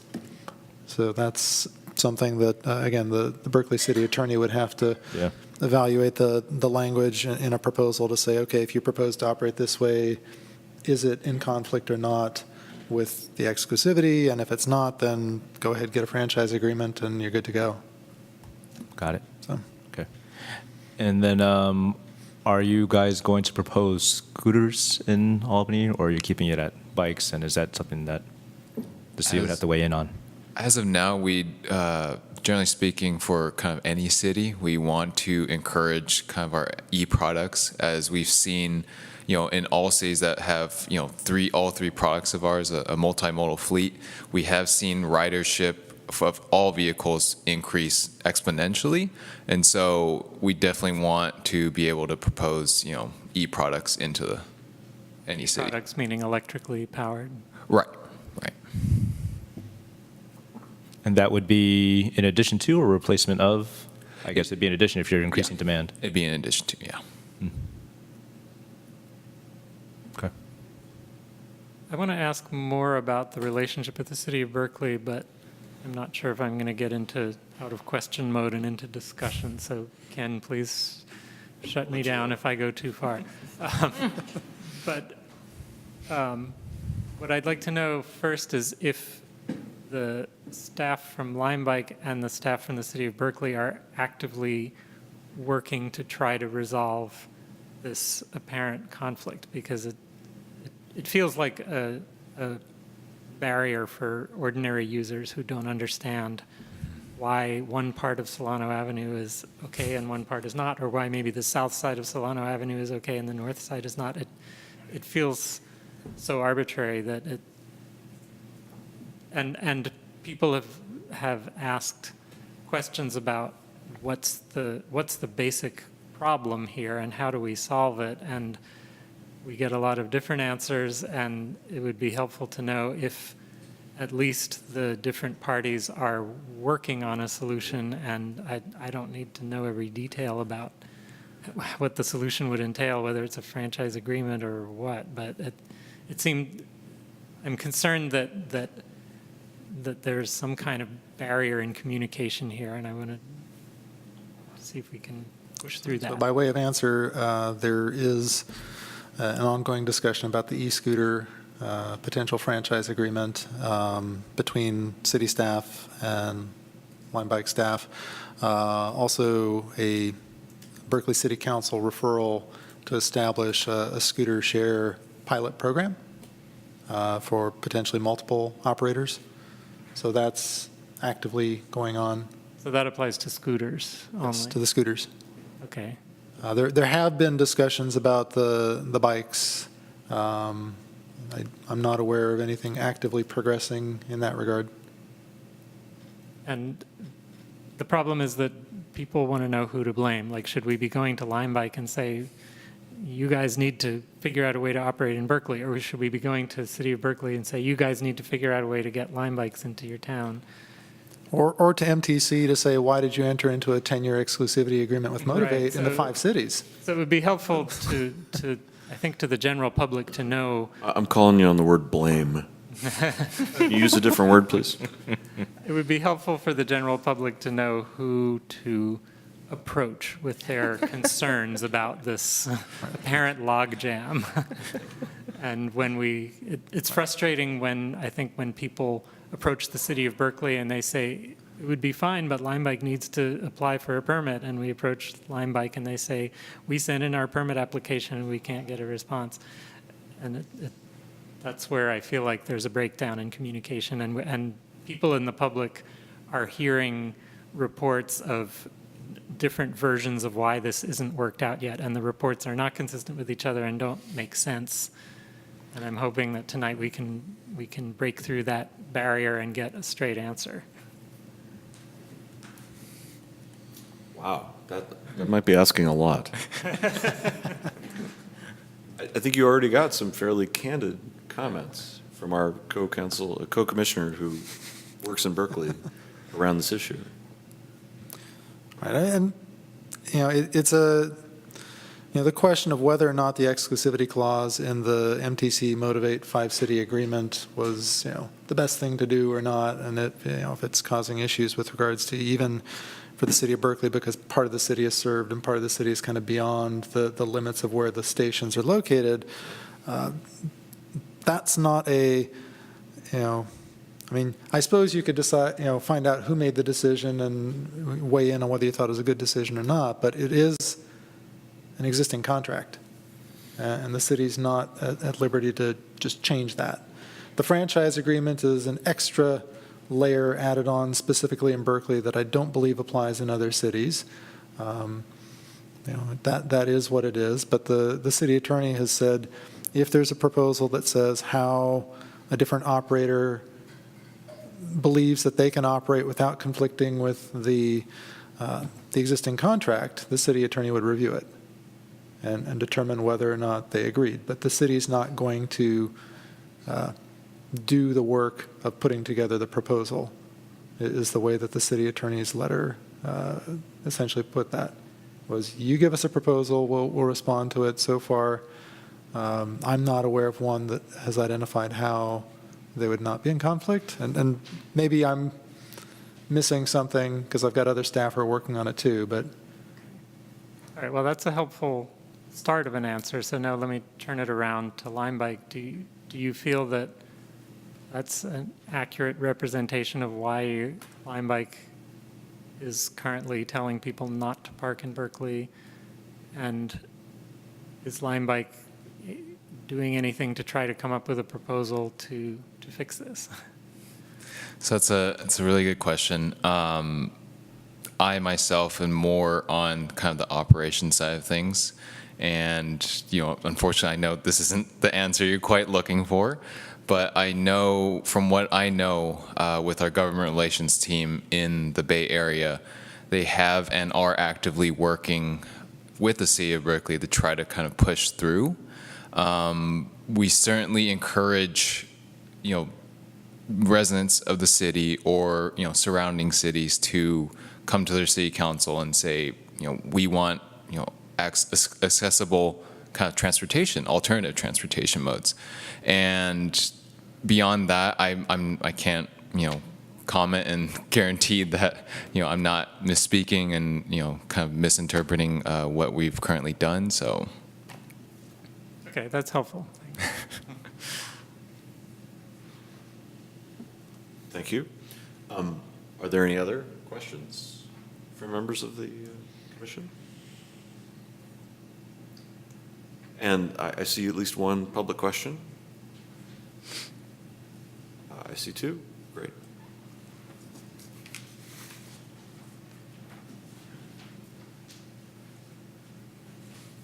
Good evening. I'm Dr. Stuart Gooderman, 417 Evelyn Avenue. I want to point out to the members here that there is also a quality of life issue with these Lime bikes. Unlike some of the other bikes, these bikes tend to get strewn around on properties. They're left there. They are left on sidewalks so that the handicapped can't get through. I saw one just strewn out on the Albany Highway, the walkway, just laying down on the grass and stuff, without the means of forcing these bikes to be harnessed like they are in San Francisco, where you have a harness that they have to put the bike in order to stop the payment. These bikes get strewn over everywhere. And that has an effect on the quality of our city.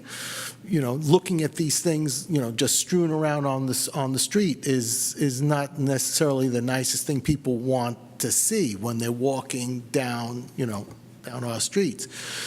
That's a big problem, and I don't know how Limebike is going to address that issue, but it is a problem. I work in San Francisco. It was one of the reasons why the city of San Francisco stopped all the scooters and stuff, because they were just being strewn around everywhere on the sidewalks, which makes it difficult to walk. So I hope the board takes that into consideration when they, you know, approve Limebike and similar transportation modes. Thank you. Thank you. Can I ask a follow-up question to Limebike about that? Do you have data about how many calls have come in Albany from people reporting a bike in an inappropriate place? Yeah, we have that. I don't have it offhand right now, but I could certainly look into that and provide that metric. Yeah.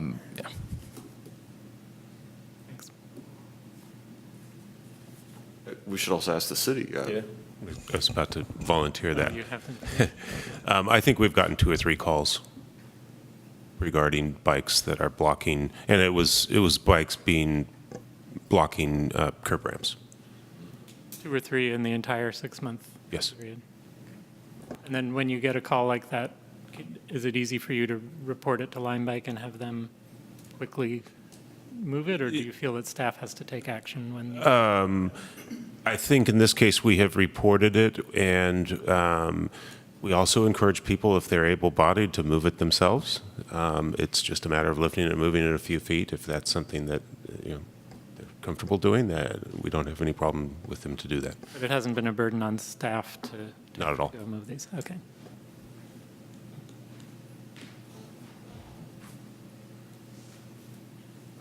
Chairman, or whoever's next.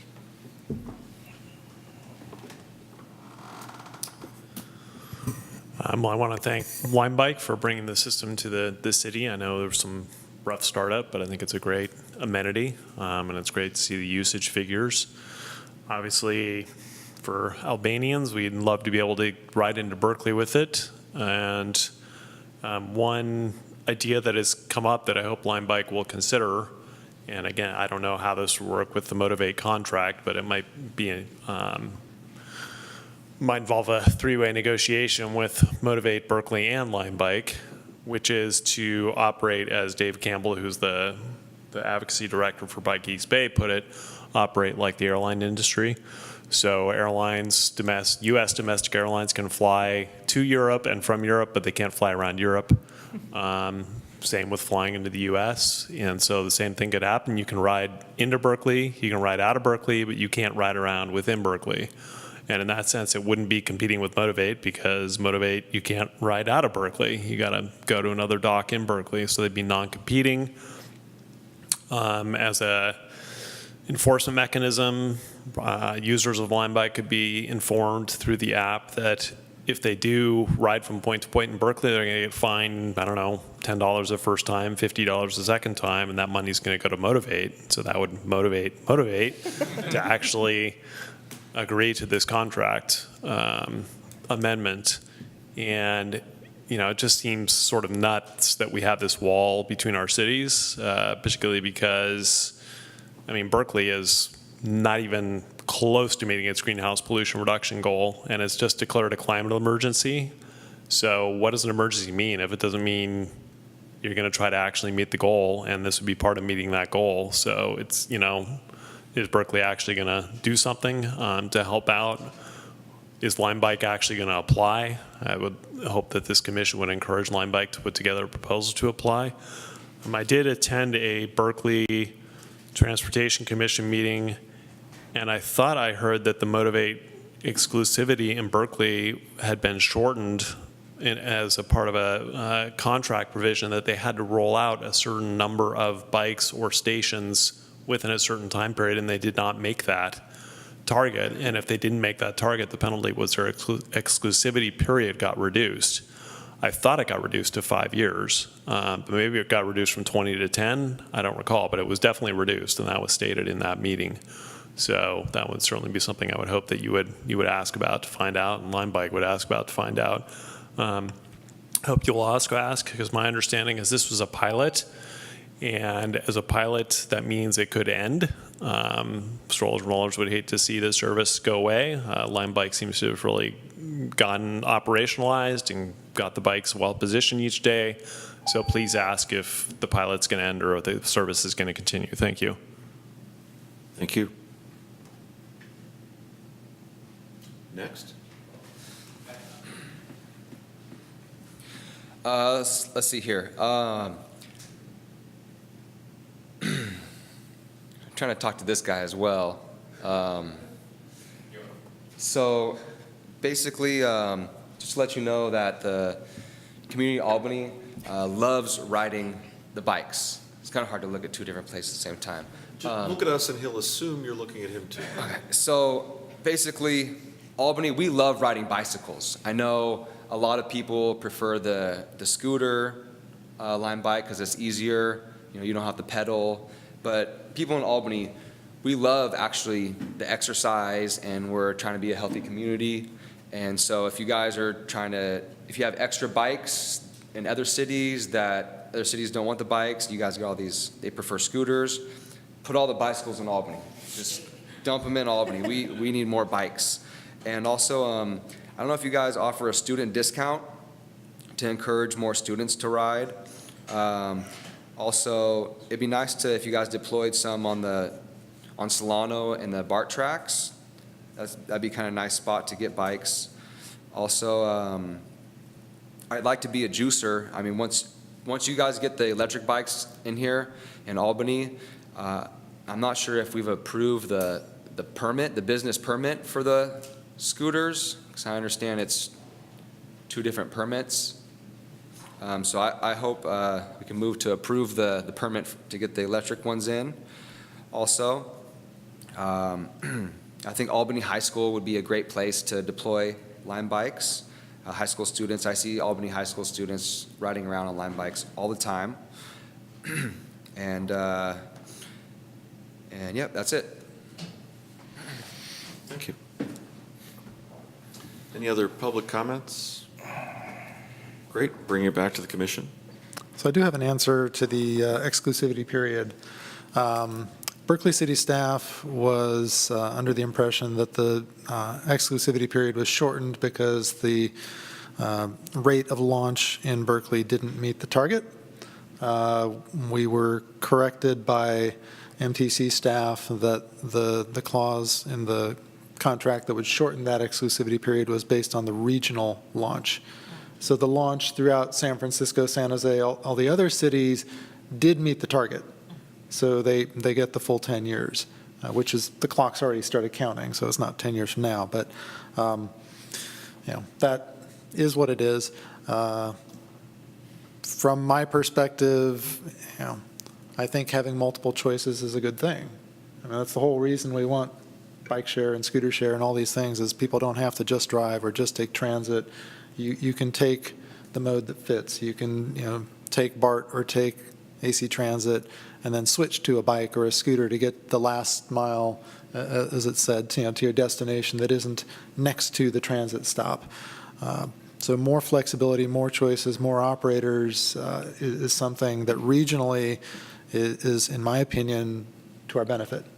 A lot of effort was put into kind of getting bike share off the ground in the East Bay, getting a sponsor to put $50 million into the project rather than have it funded by the public entities within the region. That was a huge investment. So something had to be put out there to sweeten the pot.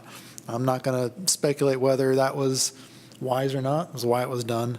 But I'd like to see, more choices, all around. And the e-bikes and the e-scooters, all of those things, they're different things that appeal to different people. Everyone gets the choice to find what fits for them. If they want car share, okay. So it's just an information item. We don't have to take action on it, but I know a lot of the discussion has been around, hey, how can we start to bridge the gap? And I'm hopeful that as we progress, the legislators around the region will find a way to move towards that. Certainly, speaking for a moment on behalf of Berkeley City staff, we're certainly open to seeing proposals around how to do that, to find ways to connect the systems, because right now we have a gap. I don't think that's what anyone wants. So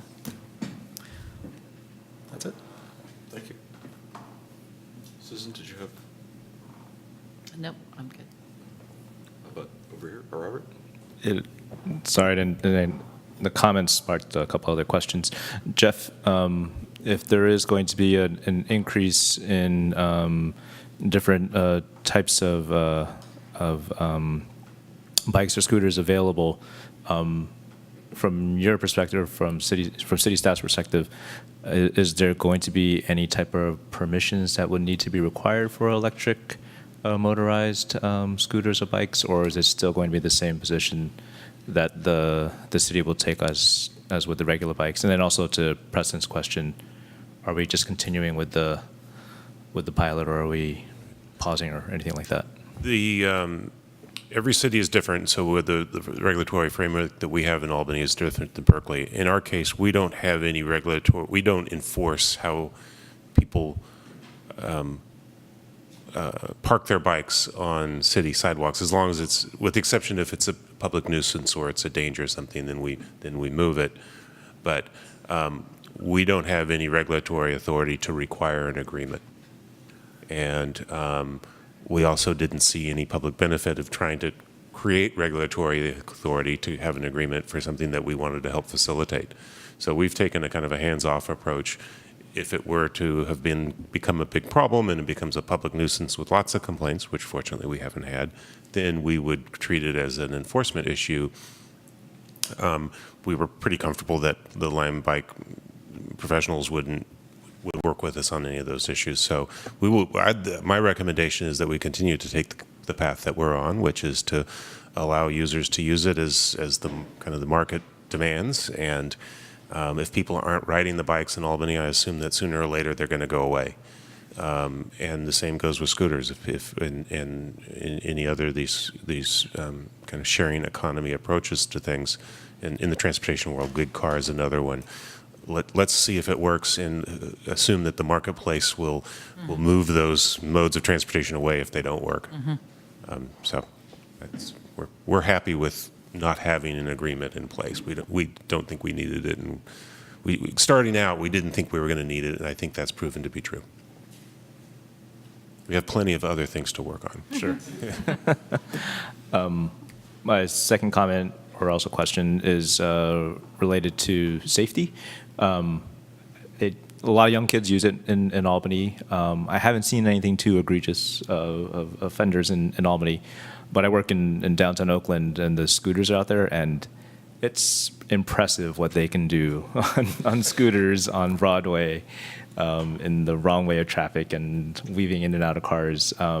So I don't know what's out there, whether it's advocacy groups or whoever else that can do some safety campaigns, especially amongst the young kids where it's really popular. Yeah, bike helmet or those kinds of safety things would really, if there was a way to have not only a bike share but a helmet share or something, I don't know, that maybe not appeal to everybody, but shower caps. Yeah. Lice.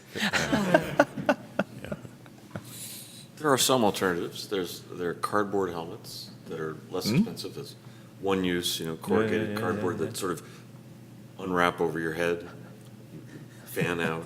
I don't think the kids will like that one too much. Huh? Well, they could decorate it. There are some options, but yes, certainly advocacy could help fill that. Yeah. Yeah. Harry, did you have anything else to? Yeah, I just wanted to start by saying that I think having bike share in Albany has been fantastic, and I may have sounded a little negative in my previous comments, but it's just because I live near the Berkeley border and it's so frustrating. So I hope that Limebike will do everything they can to work out a way to fill that gap in the northern part of Berkeley. And it's not just riding between Albany and Berkeley, Berkeley and Albany. It's also, there's plenty of opportunity for dockless bike share in that northern stripe of Berkeley that's not covered by Berkeley's current docked bike share system. And regarding the pilot, I want to make sure we pose the question to you as well as to staff. Do you feel that this has been a success, and do you intend to continue, or is this pilot coming to an end, and what's the plan from the company's point of view? No, we certainly would love to, have the opportunity to continue in the city of Albany. As I mentioned, if we're able to, bring in those electric products, we certainly want to provide the city of Albany, 3 different modes of transportation and just let people choose, as you guys mentioned. And yeah, we're thrilled to be able to continue our operations in Albany. Thanks. Is there anything different with the electric options in terms of how you pick them up, or? I would say more or less it's generally the same. Obviously the pedal bikes, because they have a solar panel in the basket, it doesn't require as much maintenance. We don't have to bring it back and charge the battery. And for the e-assist bikes that we have, there's a swappable battery pack in the kind of the rear side of the bike, and that will require our teams to go out there, grab the batteries, swap them out with fresh ones on a daily basis, or when those battery, we get notifications within our app to go ahead and it's low battery, go ahead and swap it. And the scooters require a lot more hands-on operations where on a daily basis we have to collect them at night, charge them up, deploy them for the morning. Interesting. Thanks. Will your the scooter program for charging, will that be the getting contractors from the public to pick them up and charge them overnight and drop them off in the morning? Is that the plan for that? Yeah, generally for especially like a scooter market like Oakland and San Jose currently, we use those juicers. Yeah. Okay. I also heard that I think the next phase of Go Bike for Motivate would be dockless, at least for Oakland. They're looking at dockless e-bikes for East Oakland, West San Oakland. Jose is doing a dockless e-bike pilot right now, I believe. For Motivate. Yeah. So that's a possibility. Yeah. Well, I think that's where I came in on all this. It's early days. There's a lot of excitement. People are excited about it, so why can't they have more? I get that. And people have strong expectations for what, a single government agency can provide. It's not surprising that they have, strong expectations for what some form of mesh of companies and government can provide, and that it might be a little harder than they realize. So thank you all for sharing information and asking questions.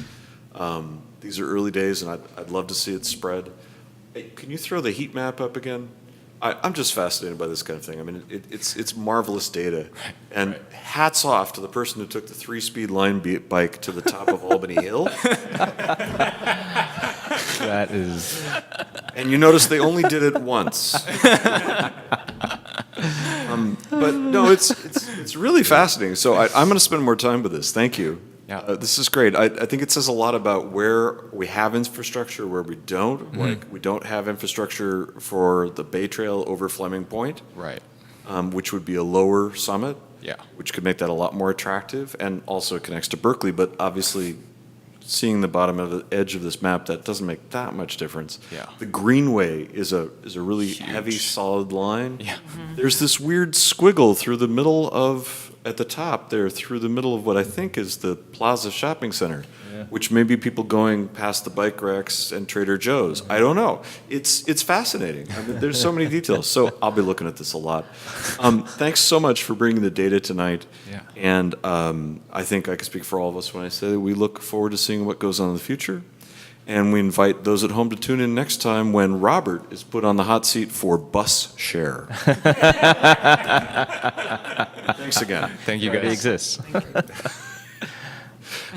With that, You're on a roll. I'm sorry. I'm a little punchy. I've been out in the sun. We're going on to item number 6.4, an update on the implementation of traffic calming program. It's okay if I add an article, the traffic calming program?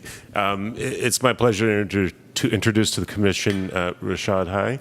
He is a graduate student at UC Berkeley in planning, and that's right, planning degree, right? Yeah. And has been working with us this summer. It's been an honor to have him with us. As commission knows, we really get a lot of value out of having students work with us. And one of the things, Rashad's been working on a variety of different things, both with respect to planning and with respect to traffic and safety. And one of the things that we've asked him to do over the last few weeks is to go back and do an inventory of some of the traffic calming discussions that you've had over the last few years, make sure that we're tracking them properly and getting organized so that we can implement them. And what we'd like to do is give Rashad an opportunity to make a presentation, and then Mark and I can help talk about how we plan to execute on some of these traffic calming measures that you've heard about and taken action on. And you're probably curious whether or not, when those might be and how they might be executed. And we also would welcome any reaction you have in this summary. Rashad has done a lot of work in researching what has happened, but he obviously wasn't there. So if you think there are some measures that we have missed or anything like that, your institutional knowledge is always very impressive to us. So please don't hesitate to ask us or suggest that we dive further into the details. Earlier today, you received an email with a brief memo that Rashad prepared and a summary of some of the measures, and Rashad can now go through a summary of that for you. Welcome.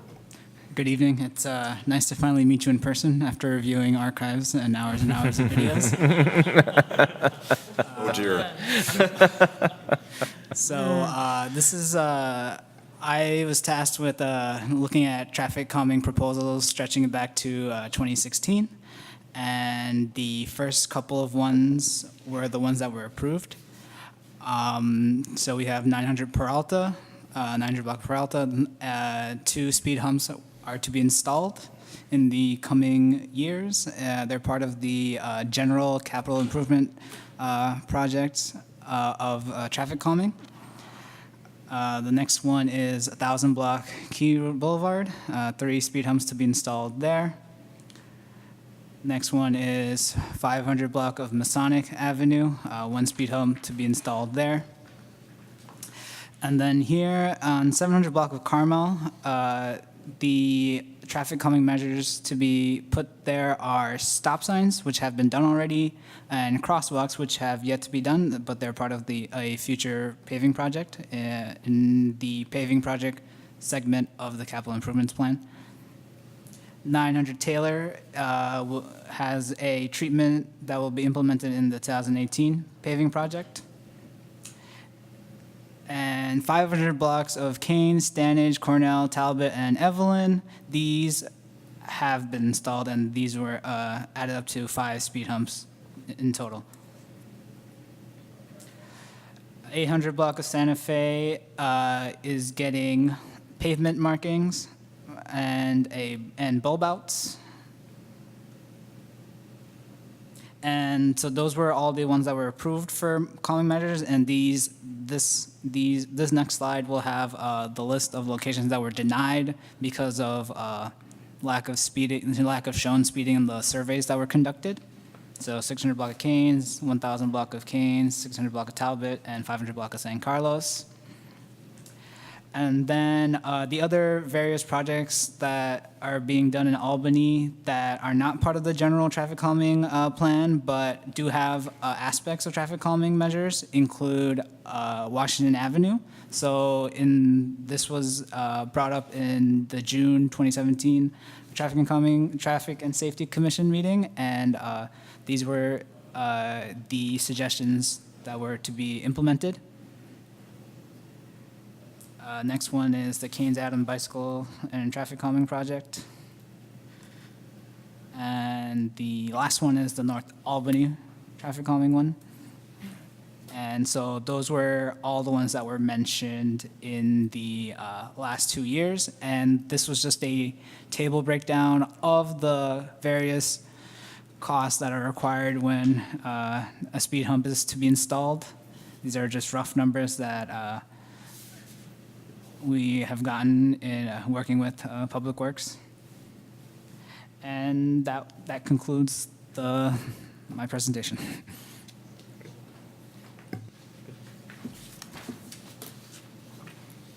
Sorry, I'm having whiplash. Just a lot of information. Thank you. Are there any commission questions? Just my first impression, we approved 11 out of 15. It didn't feel like that. It felt like there were, but I'm not doubting what you found, but it felt like those 4 we denied were more. Well, I think we approved, I'm sorry, I forget the numbers, but I think you're probably comparing the number of speed humps we approved. 2, that's what I'm doing. That's So exactly. this is a wider net. Of traffic calming in general. Got it. Questions, Harry? It went by quickly, but I think you had a price sheet up that showed a speed hump costing $4,000 to $6,000. Speed hump $5,000 to $12,000. Just sit down for just a sec. Yeah, thank you. Then you can see it too. But on the memo that we got, it mentions cost of one speed hump ranges from $26,000 to $42,000. So is that, we're talking about different things there? Or? So I think what's expressed in the memo is the roll-up. So the speed hump, so yeah, the actual construction of the asphalt is 9 to 12, but then you add on, I think what you've been reported, has been reported before, hasn't the total project cost, things that will include any sort of engineering or traffic control. So the number we're reporting there is the fully loaded. So it's like the cost of treating a whole block divided by the number of speed humps that you put in? No, it would be, so, no, it was a buildup of the actual, to do a speed hump project, you still need traffic control. That's going to cost you between $4,000 and $6,000. That previously hasn't been captured or reported. So we're trying to. Traffic control meaning things like a sign as you approach. Right, and flaggers. During construction. During construction. Yeah, these are construction costs. So this is a fully loaded construction cost. Okay, so the numbers on this chart are misleading then? No, if you add them up, they'll come out to the same thing. If you add all the numbers on But the you have left to- side, without the missing the total. contingency, it adds up to $26,000. Okay, I see what we're looking at. These are all the elements that are included in a speed hump project. It's not just constructing the hump itself. I understand now. My other question is in the staff memo that we received today, there's a suggestion that we provide comments to staff on the proposed change to the process for reviewing and implementing public requests. Are we proposing a change to the process, or are we just summarizing what we're doing and looking at it? Well, there are a couple things. First of all, we feel like that we have a backlog and we want to focus in on this backlog and fulfill the commitments that we've made. And so we want to be really clear when we're communicating with people who are contacting us about traffic calming measures that it might be a few years. we have the funding and capacity to do that. The second thing is to more closely link the planning and the decision-making for a series of traffic calming projects with its execution.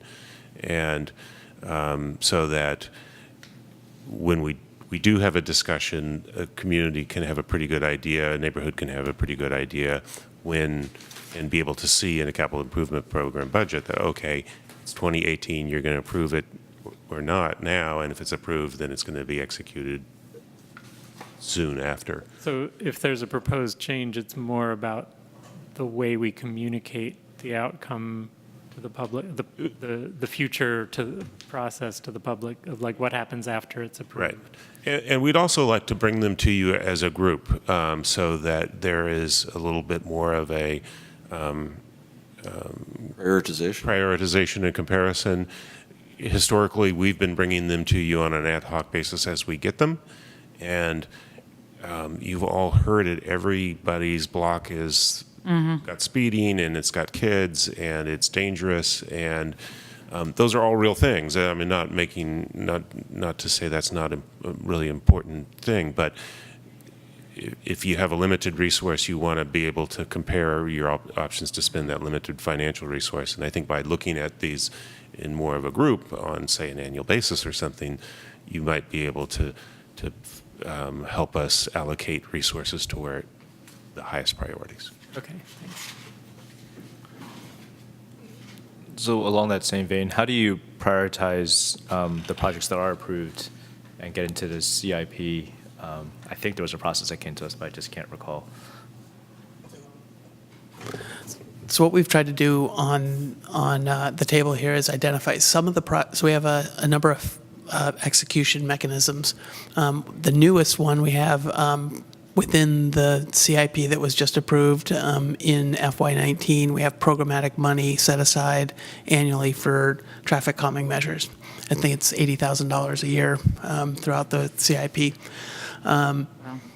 So looking at our backlog, so we have that mechanism, but then we also have some of the measures that are some of the locations that were approved are getting built into discrete capital projects. An example would be, I think the striping at Santa Fe is incorporated into the resurfacing project, which includes the ATP, so it's incorporated into a discrete capital project. So we've tried to identify where there's a discrete capital project, what that capital project is, and there's the schedule around that project, and it'll get implemented on that timeline.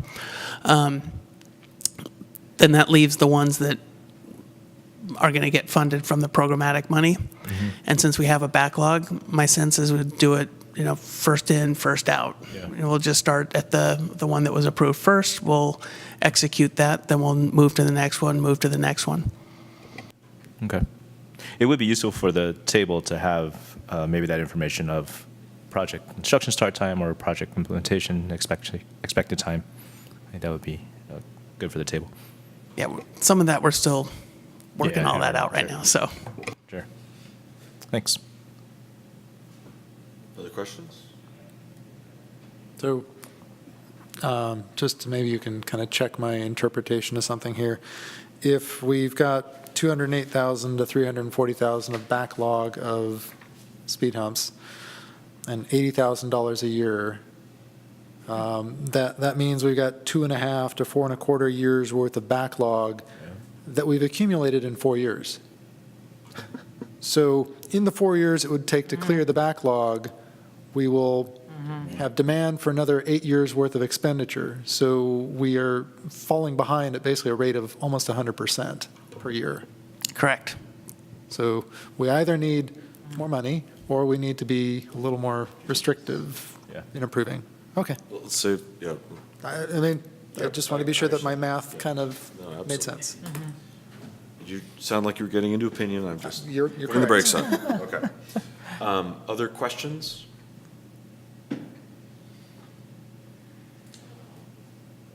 Public comment? I'm sorry. No. It's late. So this is amazing to capture these, but how about the other, our other choices in traffic calming that I hadn't caught when I first read this. Can we get to a point where we can summarize some of those costs? I know they vary, I would guess, striping and things like that, but is there any way to get to this kind of listing so that we have Can some I add to idea? that? Yeah. I was thinking maybe in terms of an order of magnitude. This Yeah. is in the tens of thousands of dollars. This is in the Yeah, maybe. high tens of thousands of dollars. This is in the hundreds of Right. thousands. We know things change. We know bids Yeah. change. I think we can provide some sort of general guidance of what the different measures cost to implement. I mean, a stop sign at the, again, I mean, Some kind of rough value associated with Mm-hmm. this could be very helpful. And there, I just gave an opinion. I'm sorry. I guess, I don't know if that's an opinion, though. I mean, that's tools for us to do. It is. Right? This isn't a really good tool because, yes, we have talked more in the $5,000 to $12,000 range, really, when we talk.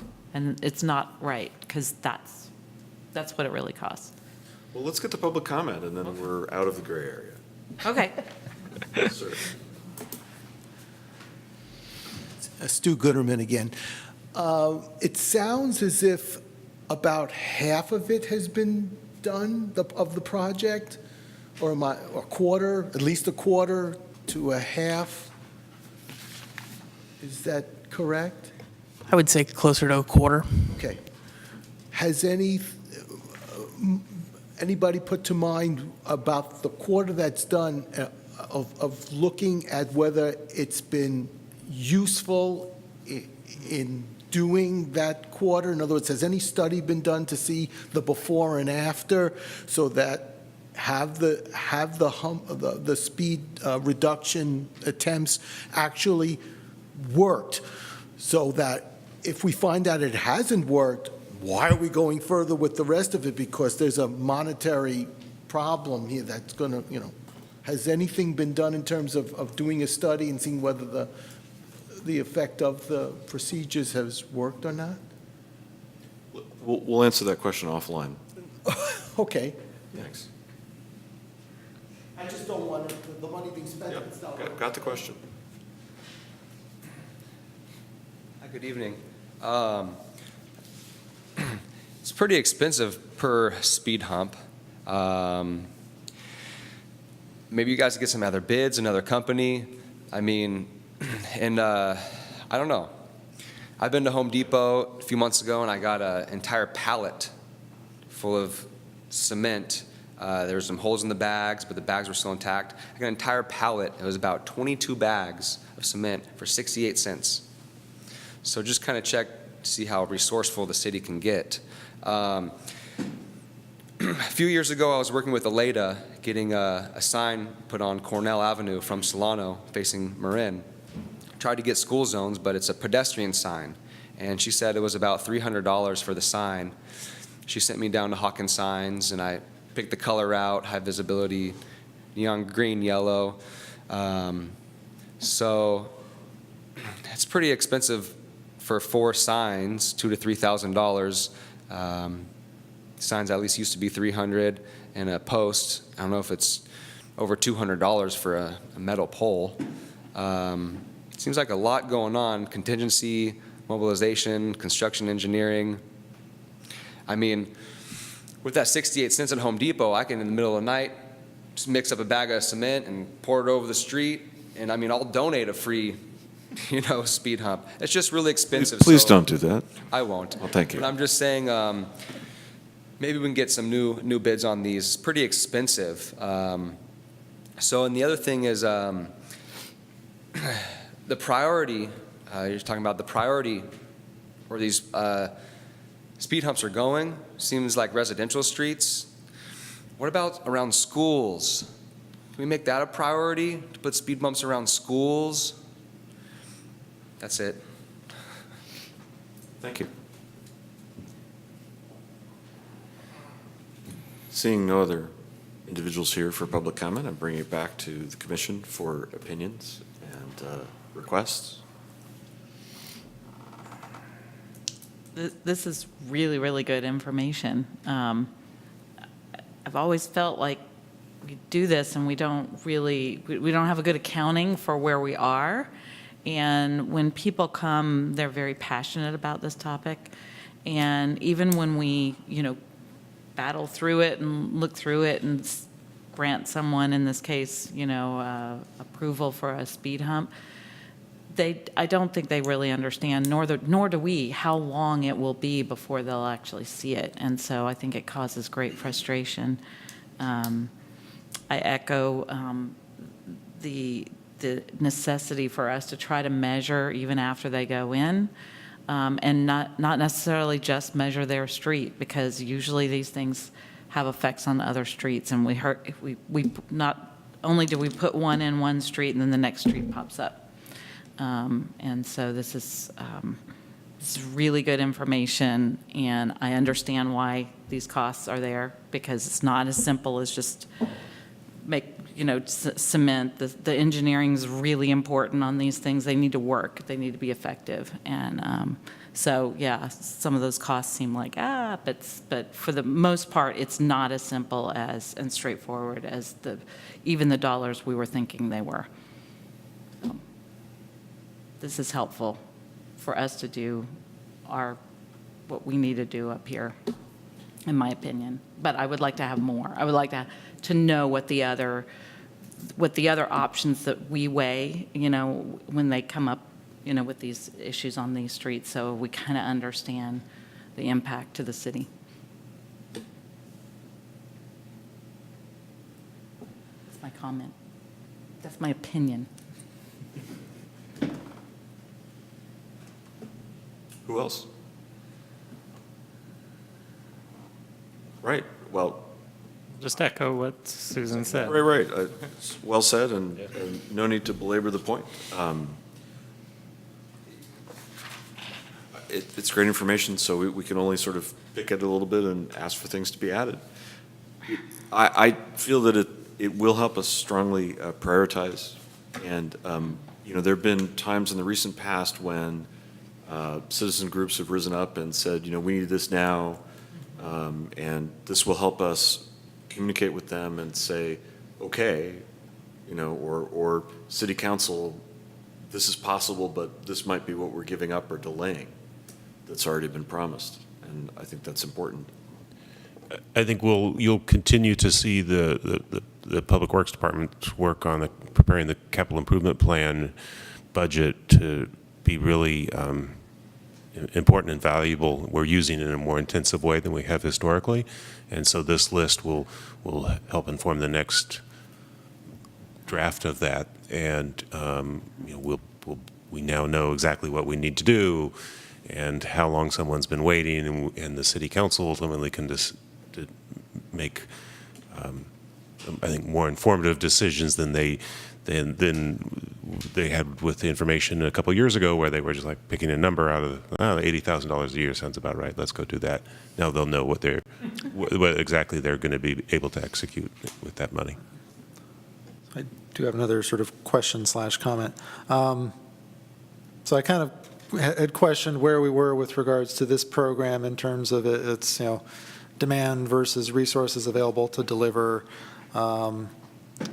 But this is independent of, this is where I'm kind of getting into comment, the Safe Routes to School programs, the active transportation plan projects, the stuff that came out of the traffic management plan. There's the work that's just been finished up on Marin is huge. And the safety improvements around Marin School, the bike lanes, all the undergrounding work. So while I kind of said, hey, we're looking like we're digging ourselves a big hole here in terms of the traffic calming program, that's just the neighborhood request driven process. The big picture efforts of the active transportation program, the Safe Routes to School program, projects, I think we're doing very well in delivering a lot of those. So I want to, in addition to thank you for some really great data here and kind of framing this program so that we can make some rational decisions going forward, not lose sight of the other programs that are also really making a big difference in people's day-to-day ability to get around town safely, which staff has done a tremendous amount with very limited resources. So I really want to highlight that because I don't want to come across as negative. All of this is really very good. And yeah, the table of summarizing all these things is really useful to be able to see where we are, how long it's taken to get there, set people's expectations, because even the big projects have taken us many years to get to. So, well done. Especially when we're looking at these things 12 times a year at most. It's more like 10. Yeah. So we kind of lose touch. We're not working it on a daily basis like you are. I was kind of going in the same direction. I'm wondering how some of the larger projects interrelate with some of this. I mean, some of the things that might be larger projects are showing up here, but, you know, I guess many of the larger projects wouldn't be termed traffic calming and other traffic safety measures. I don't know. So how do we kind of dovetail that and keep a perspective on? So I think this is really generated from public requests where some of these other larger projects have their basis in programs. So I think that's the distinction, and that's where the programmatic money is more geared toward these things that don't fit neatly into a larger project. Okay. But the North Albany traffic calming is kind of neither fish nor fowl because it wasn't just neighborhood requests. It was triggered by something else that happened outside of Albany, and we did this massive group of speed humps as a result. Right, and however now we have a discrete capital project to do the request as well as the other project. So we're lumping it all into one.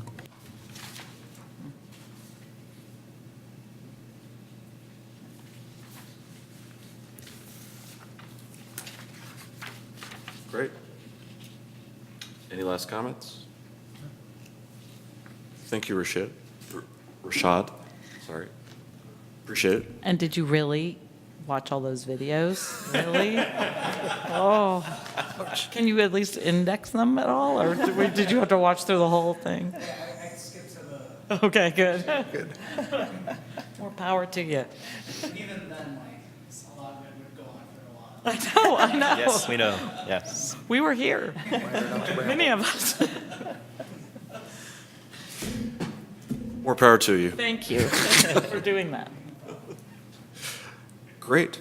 If nothing further, let's move on to item number 6.5. Proposed amendments to transportation-related sections of the Albany Municipal Code. This is an agenda item that we discussed a number of years ago, and it didn't quite get momentum going, and I want to take another run at it. It hasn't become a serious problem, but it's the kind of thing that I want to have the commission look at and city council consider before you find yourself in a situation where someone's really unhappy about how the commission makes its decisions. And there are a lot of things in the municipal code that are transportation related that we feel like you should take a look at. Some of them are very complicated, will involve coordination with the police department in particular. For this evening, what I prepared for you was a draft of just the beginning of starting at the beginning with what the enabling legislation for the commission and how you manage your meetings and how you manage appeals of your decisions. And what you have before you is just kind of a first draft of potential change in your enabling legislation. And it includes, as a starting point, a new name for the commission, a little bit more modern name. And most cities would call a commission such as yours the Transportation Commission. Obviously, you don't have to change it, but I just thought I'd put that in there as maybe something you would want to consider. And then updating the membership, and you can read for yourself. It's not intended to change the reality of how you've been functioning over the last few years, but rather to capture that and document it properly. And then to establish an appeal process so that if you are making a final decision and somebody's unhappy about that, there was one situation, and I can't remember the details now, it was a few years ago, but you made a decision about a curb cut on Hillside, I believe it was. And one of the affected parties was very unhappy, and they wanted to be able to appeal it, and we didn't have a framework for doing that. So what we've done is essentially copy the Planning and Zoning Commission's appeal framework, which is tested over time in terms of its function, unfortunately, and essentially modeled that and would apply that, would recommend that that be applied to the Commission's decisions as well. And that applies both to staff decisions. If we make a decision as staff people, or we have the authority to make a decision, somebody's unhappy about that, they have a certain framework to come to you. And if you make a decision, your decision can be appealed to the City Council. So this is something that I'd like to work on in bits and pieces, bring it to you on meetings where you have not a particularly heavy agenda. I wouldn't want to start this discussion at 11:30 or something.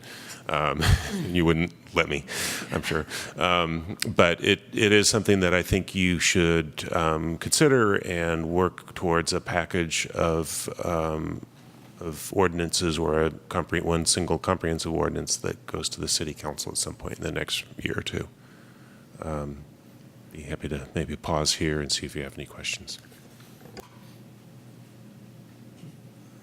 I guess my main question, I have a few detailed comments, but I'll save them. The overarching question is about our role as an advisory body versus a decision-making body, and my understanding is that we actually are different from the Planning and Zoning Commission in that respect, because Planning and Zoning Commission can make decisions on its own that don't automatically get rechecked by the City Council. Whereas when we make a decision, typically it's stated in the form that we recommend to the City Council to do X, Y, Z, and they do take it up, if only in the consent calendar. So are there cases where we as a commission do make a decision that's not then reevaluated technically by the City Council? I think right now it's not embedded into the municipal code, but as a practical matter, you do. Blue curbs, some of these speed humps, they don't individually go to City Council. As we work through the municipal code, I think there will be some things where we feel as staff we're comfortable making them. There will be some things that we would probably end up recommending. I don't have final recommendations on all this, but some things that we would say the commission should be the final decision maker. It's at a level of detail that maybe the council doesn't need. It's not a policy decision, it's just an execution of a council policy. But the commission can be the body that hears that and takes public comment and weighs the options.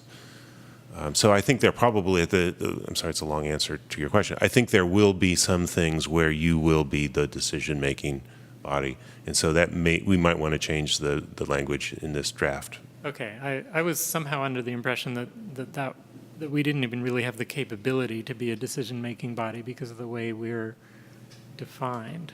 But maybe I was wrong about that. Blue zones have come up in the past as being the really unique standout. Okay, I guess my impression is... Do all the speed humps go to City Council? I don't... They go for funding? It's just for funding. Yeah. Well, contracts. So it's if we were that, it's the policy decision doesn't necessarily go to council, but the funding decision and the budget decision does go to council. Okay. All right. So I had a question. The roles of the commission didn't explicitly call out anything with respect to the ACTC BPAC Yes. Mm-hmm. for review of grant-funded projects. ATAC, as we call it. Right. Active Transportation Advisory Committee. Right. Good point. I will double check to that. I can't recall whether that was a role that was assigned to you by resolution or by ordinance. I'll double check that, but it probably should be called out in this Great. section.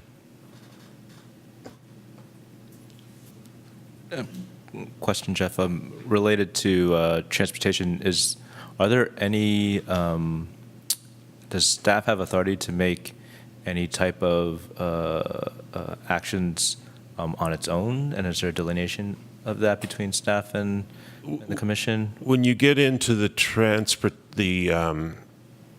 it's chapter 9, I forget what it's called now, but some of the parking designations, it's a mishmash of different things. There are some things that the city engineer has authority to do. There's some things that the police chief has authority to do. There's some things the city council, and it's just different amendments over different years or different decades have. Yeah. So that I think should be cleaned up. So there's a pretty consistent, whether it's a green zone or white zone or 90-minute zone, you ought to have one process. Okay.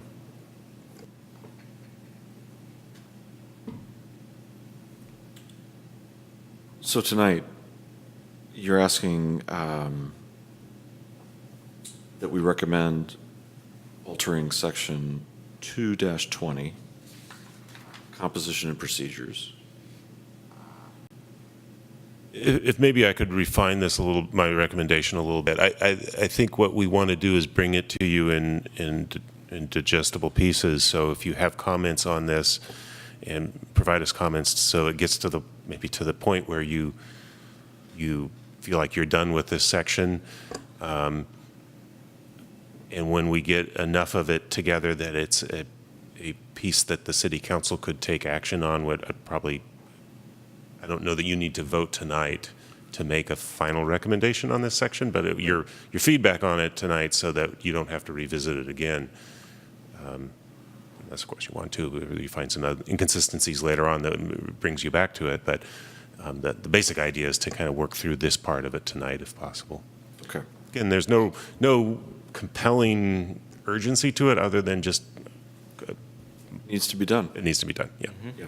And then you want to stitch it together with another night with another chunk, and then put them together and take them to the city. Exactly. And when you get to the sections about the parking, that's probably going to be a really long discussion.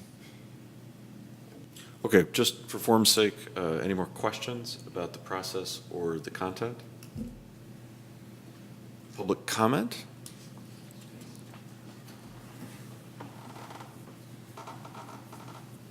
Good evening, everybody. You mentioned over there you might be changing the name of the.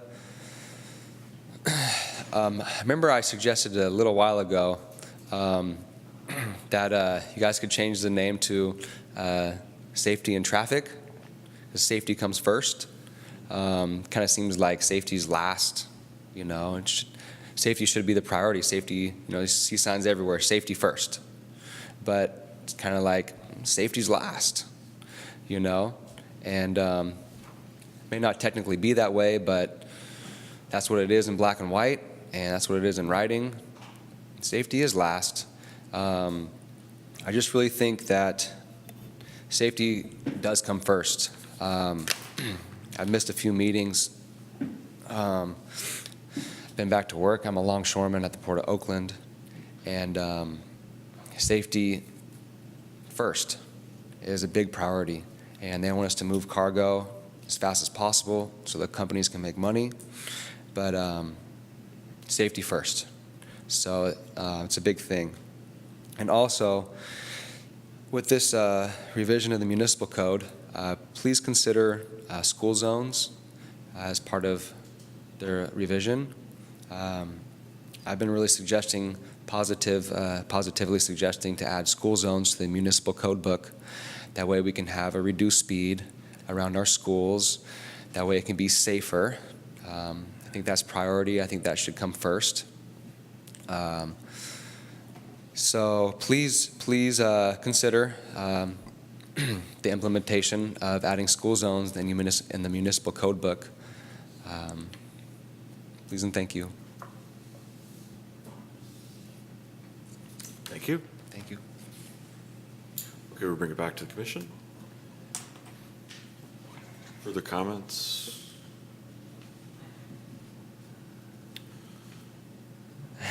Go for it. I have a few line items. Actually, looking at it carefully, some of them have already been answered. 4 of mine are grammatical. I can mention them now or just email you about that. Email would be great. Email, okay. I may not get it right tonight. So the 2 that were substantive, let me see if I can find them. 2-20.3C. At least 30 days, but not more than 45 days. Seemed like an unrealistic window to me. Yeah. We may not even have a meeting during that 15-day window. That's a good catch. I copied this from planning and zoning. They meet twice a month. Right. So I could, that should be 30 days, but not more than 60 days. Good. What is the, is there another part of the municipal code that has a requirement that we elect officers within a certain amount of time?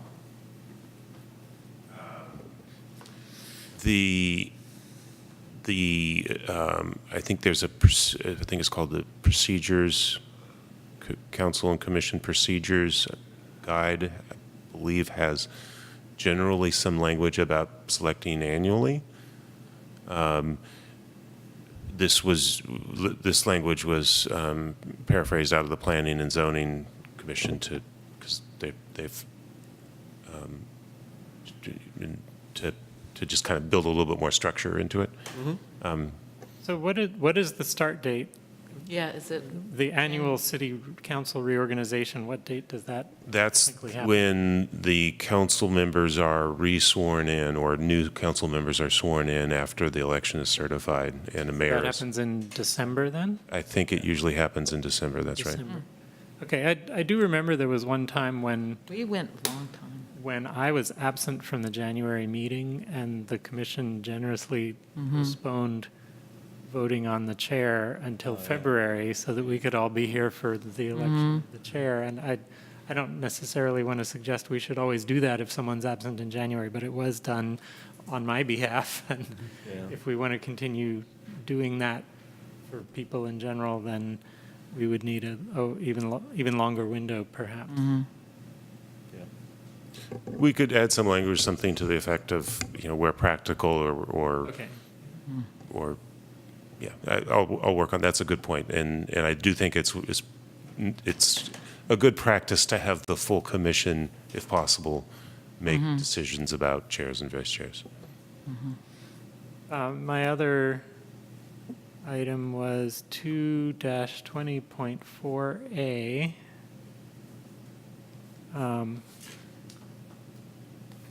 So it says a minimum of 1 regular meeting per month. In practice, it's actually a little bit less. We have 10 meetings per year. So it's not really a minimum of 1 per month.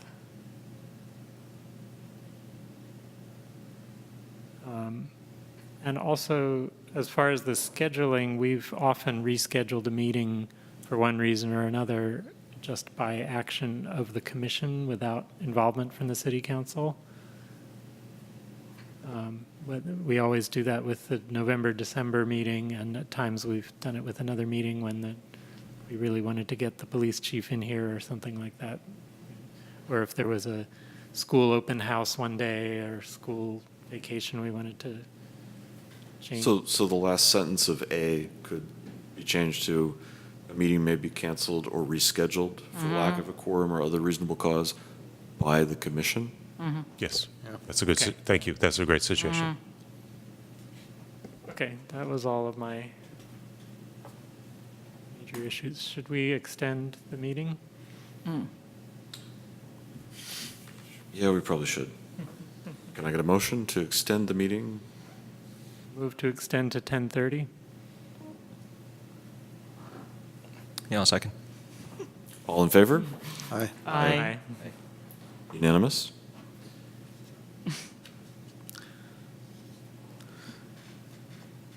So I just wanted to comment, I do recall, although unfortunately not very clearly, that there was a whole big procedure around the appointment of commissioners upon election of council members and the time frame within which it had to happen, and if old commissioners stayed on until a new one was appointed. So as long as we're consistent with that, we ought to be fine.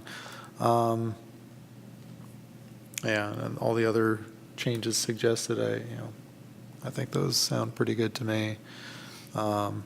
If you want, we can,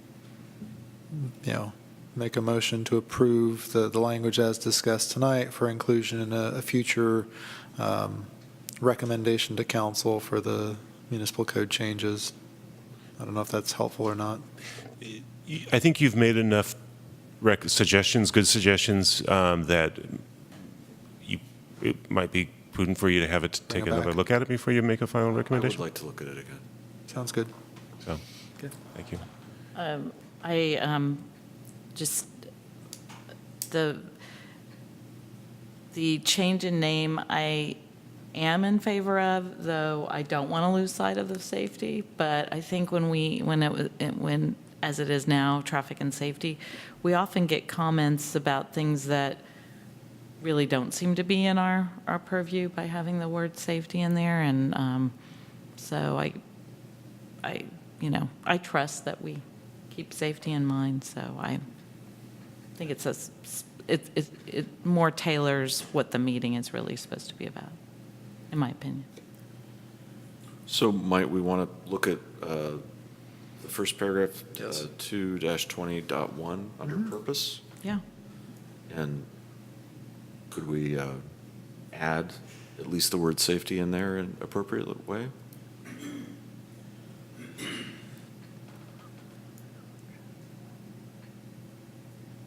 Or in another sentence? Sure. Well, so the Transportation Commission is hereby established to advise the City Council on transportation policy and project planning and design in the public right-of-way. So do we kind of add safety somewhere in there as an and? I mean, policy, transportation policy and safety, or? I think maybe a clause at the end, after public right-of-way, comma, with attention to safety, or? I would almost think that it warrants another sentence, something maybe not as stilted as safety shall always be a primary consideration. So, I mean, it's not like we're doing a mission, vision and values statement here, but something, for me, I talk about, transportation, safety, mobility, sustainability, or equity, kind of a few different things that sort of frame the basis by which we make our decisions. Kind of the overarching criteria. I don't know if that's. I like the mobility part of that. Transportation only, while it does technically involve walking, riding, moving around in cars, I think we really do talk more about mobility seems to be more well-rounded. So pulling that in some way and with the safety around it, Reed, can you say the four goals again? So for me, mobility, safety, sustainability, and equity. And, yeah, I really like that set of 4 principles. And I wouldn't be averse to putting safety first in the list if that suits people. But what about accessibility? Mm-hmm. Yeah. Right. So is that another sentence under purpose? I think so.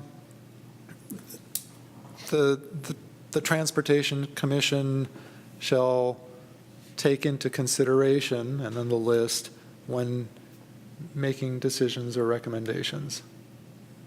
Or when deliberating? Well, yeah. Or just the Transportation Commission will strive for. Mm-hmm.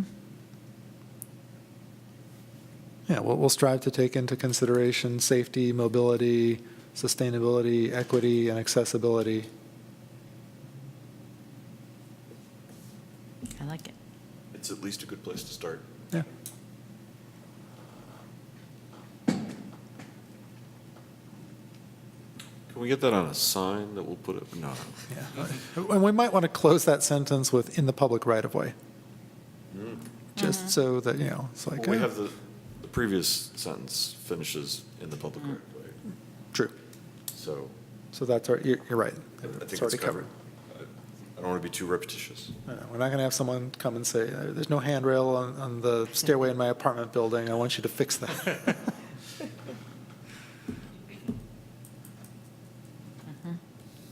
Other comments, input?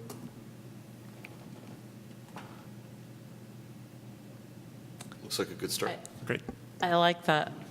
I like the idea of this, bundling it this way and then bringing it together, because otherwise we weren't making any progress. And it does need to be brought into this century, or whatever, decade. Great, thank you. So we're going to move on to, okay, I have a request. Is it all right if we take a 3-minute bio break? It's fine. Thank you. I will be back as soon as possible. Feel free to join me.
Well, it's almost 3 minutes. That's not bad.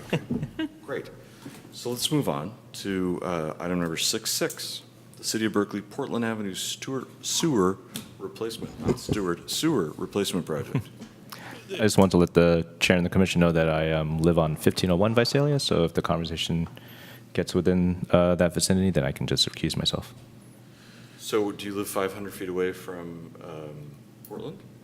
No, but I think the designs have plans for Visalia and Curtis. This is, in a sense, almost an announcement. It could have been an announcement is more than anything else. It's just a information item for you that the city of Berkeley has a sewer line that's running through Albany. It's flowing by gravity down towards the East Bay Mud line that runs along parallel with the freeway.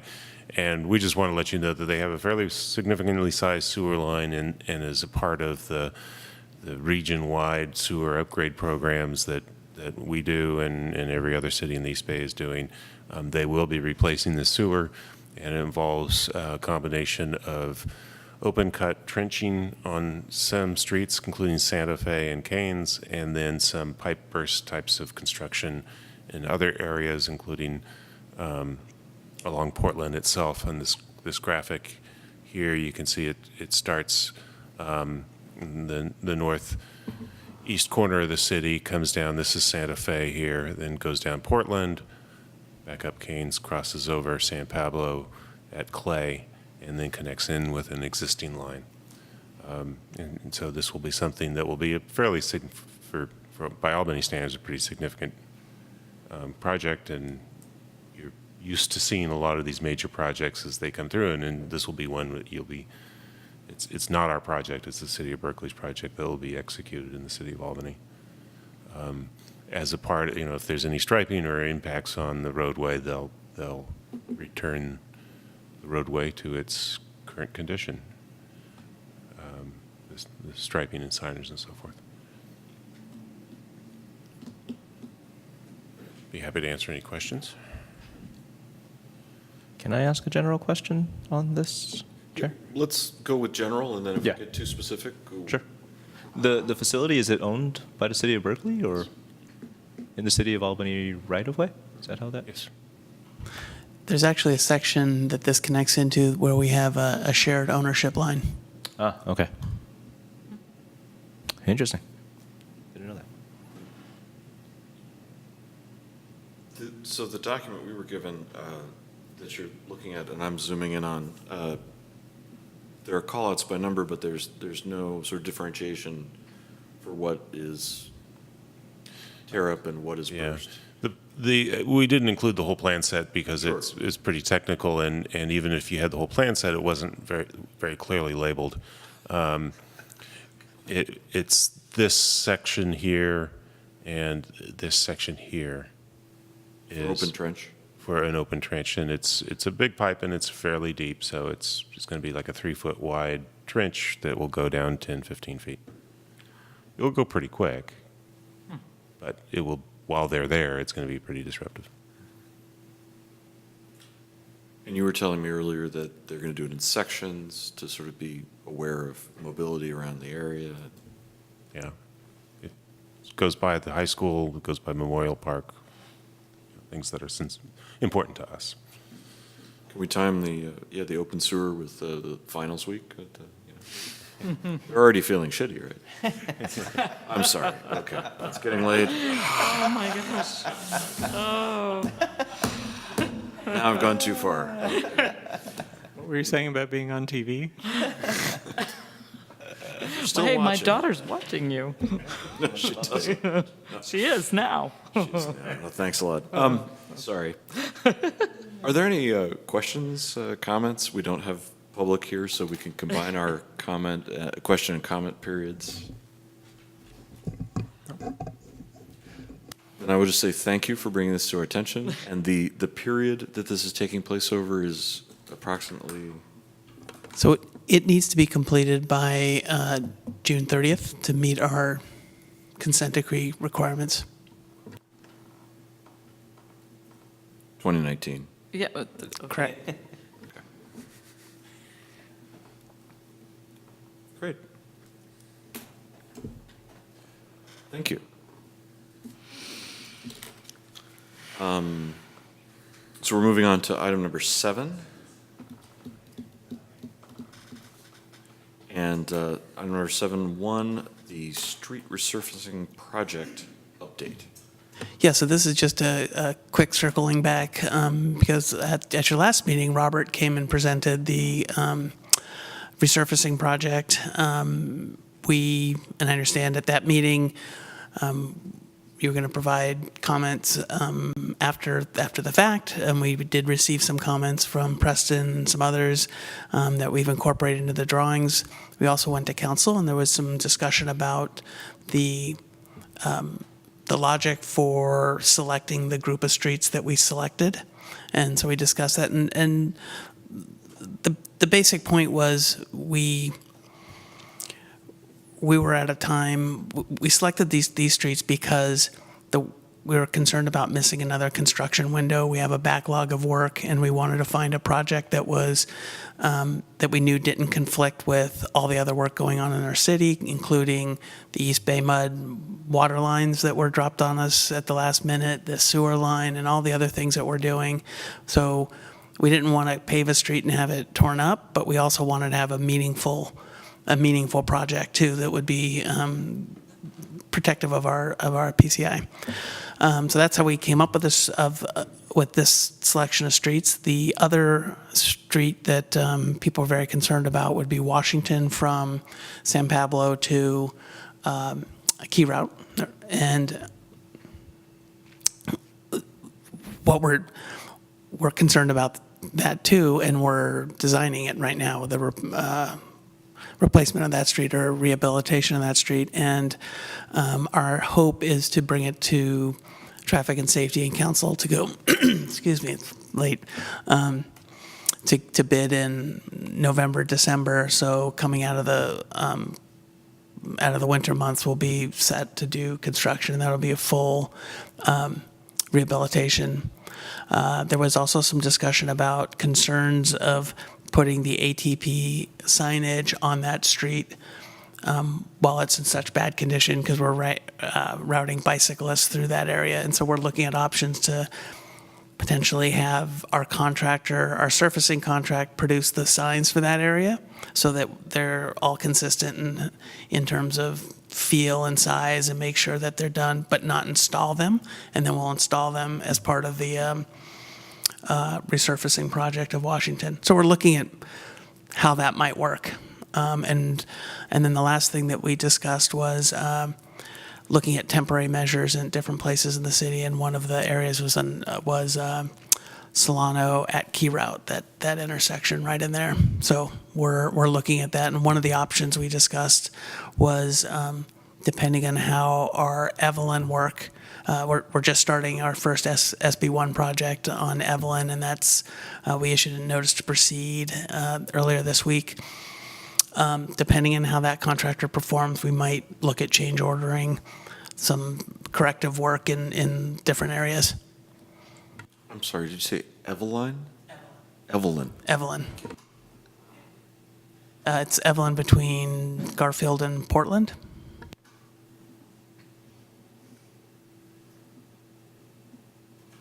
And our hope is we'll be getting drawings either tomorrow or early next week, and we'll have it out to bid.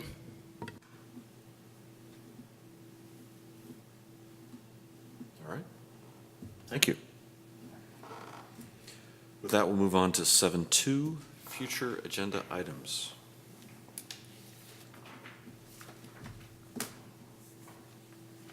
Did anybody come up with future possible agenda items out of tonight's discussions?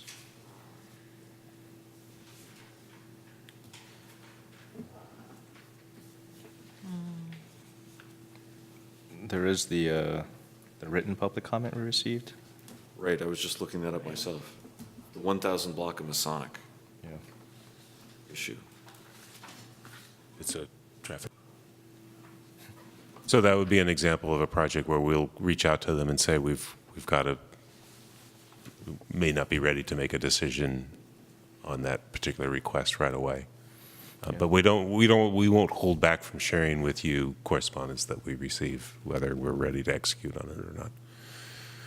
So for your upcoming meetings, again, reminder, August is the month off for all city public meetings. And so we'll be back again in September. I think the major agenda item for September 27th meeting will be the discussion of the San Pablo and Buchanan Complete Streets design. We hope to have some feedback from Caltrans. We know we'll get some feedback from the business community about the segment of cycle track on Washington, between the two segments of Washington on San Pablo. And there may be other things that come out of that as well. We'll make a big effort to get community engagement for that meeting. And I imagine that will be, could very well have a full house for that. Mark mentioned the street repavement project for the next repaving project. We also will like to present to you potential impacts if SB1 is repealed, which is expected to be on the ballot in November. And then these others are kind of fill-ins. Again, modernization of the municipal code, make some progress on that. May not want to do that in September if you have a full house. We have talked about modernizing the traffic calming program and looking at the criteria, so that's another one we can do whenever. It's something where I've volunteered to do some data crunching, and I haven't been able to do it yet. But I think once school starts up again, I'll have a chance to really dig into that. Completely understand, and there's no hurry. There's plenty of other things to work on. But when you're ready, I think that would be really interesting. We had originally hoped to have for this meeting a presentation from on the Central Avenue project in El Cerrito, but there is, or not, the Caltrans project in Central Avenue in El Cerrito and Richmond. They asked to reschedule to later in the fall. And then the possibility of having a bus stop parklet at on Solano at Canes. We expect to be able to have something for you on that in the next meeting or two as well. Great. Upper Solano, is that coming back anytime soon, or is there some time in between? I don't know when we will. We have, as staff, we have not received any new work products. I know they're working on it, but we haven't received anything. When we get something, we'll definitely bring it back to you. I think they came up with a different name than Upper Solano. Oh. What did they finally settle on? We're calling it Solano Complete Streets. But you're right, it's basically east of the BART tracks. But from the perspective of Solano Ave as a whole, it's the middle part. Albany's perspective, it's Upper Solano is like... Unless you go west, and then Solano goes up even higher. Upper. Yeah. So Oh, there you go. it's a little fraud. Right. But we're not discussing the name tonight. I just thought I'd... Other questions about agenda items? Great. Well, thank you for a productive meeting. And with that, I will adjourn the meeting. See you in September.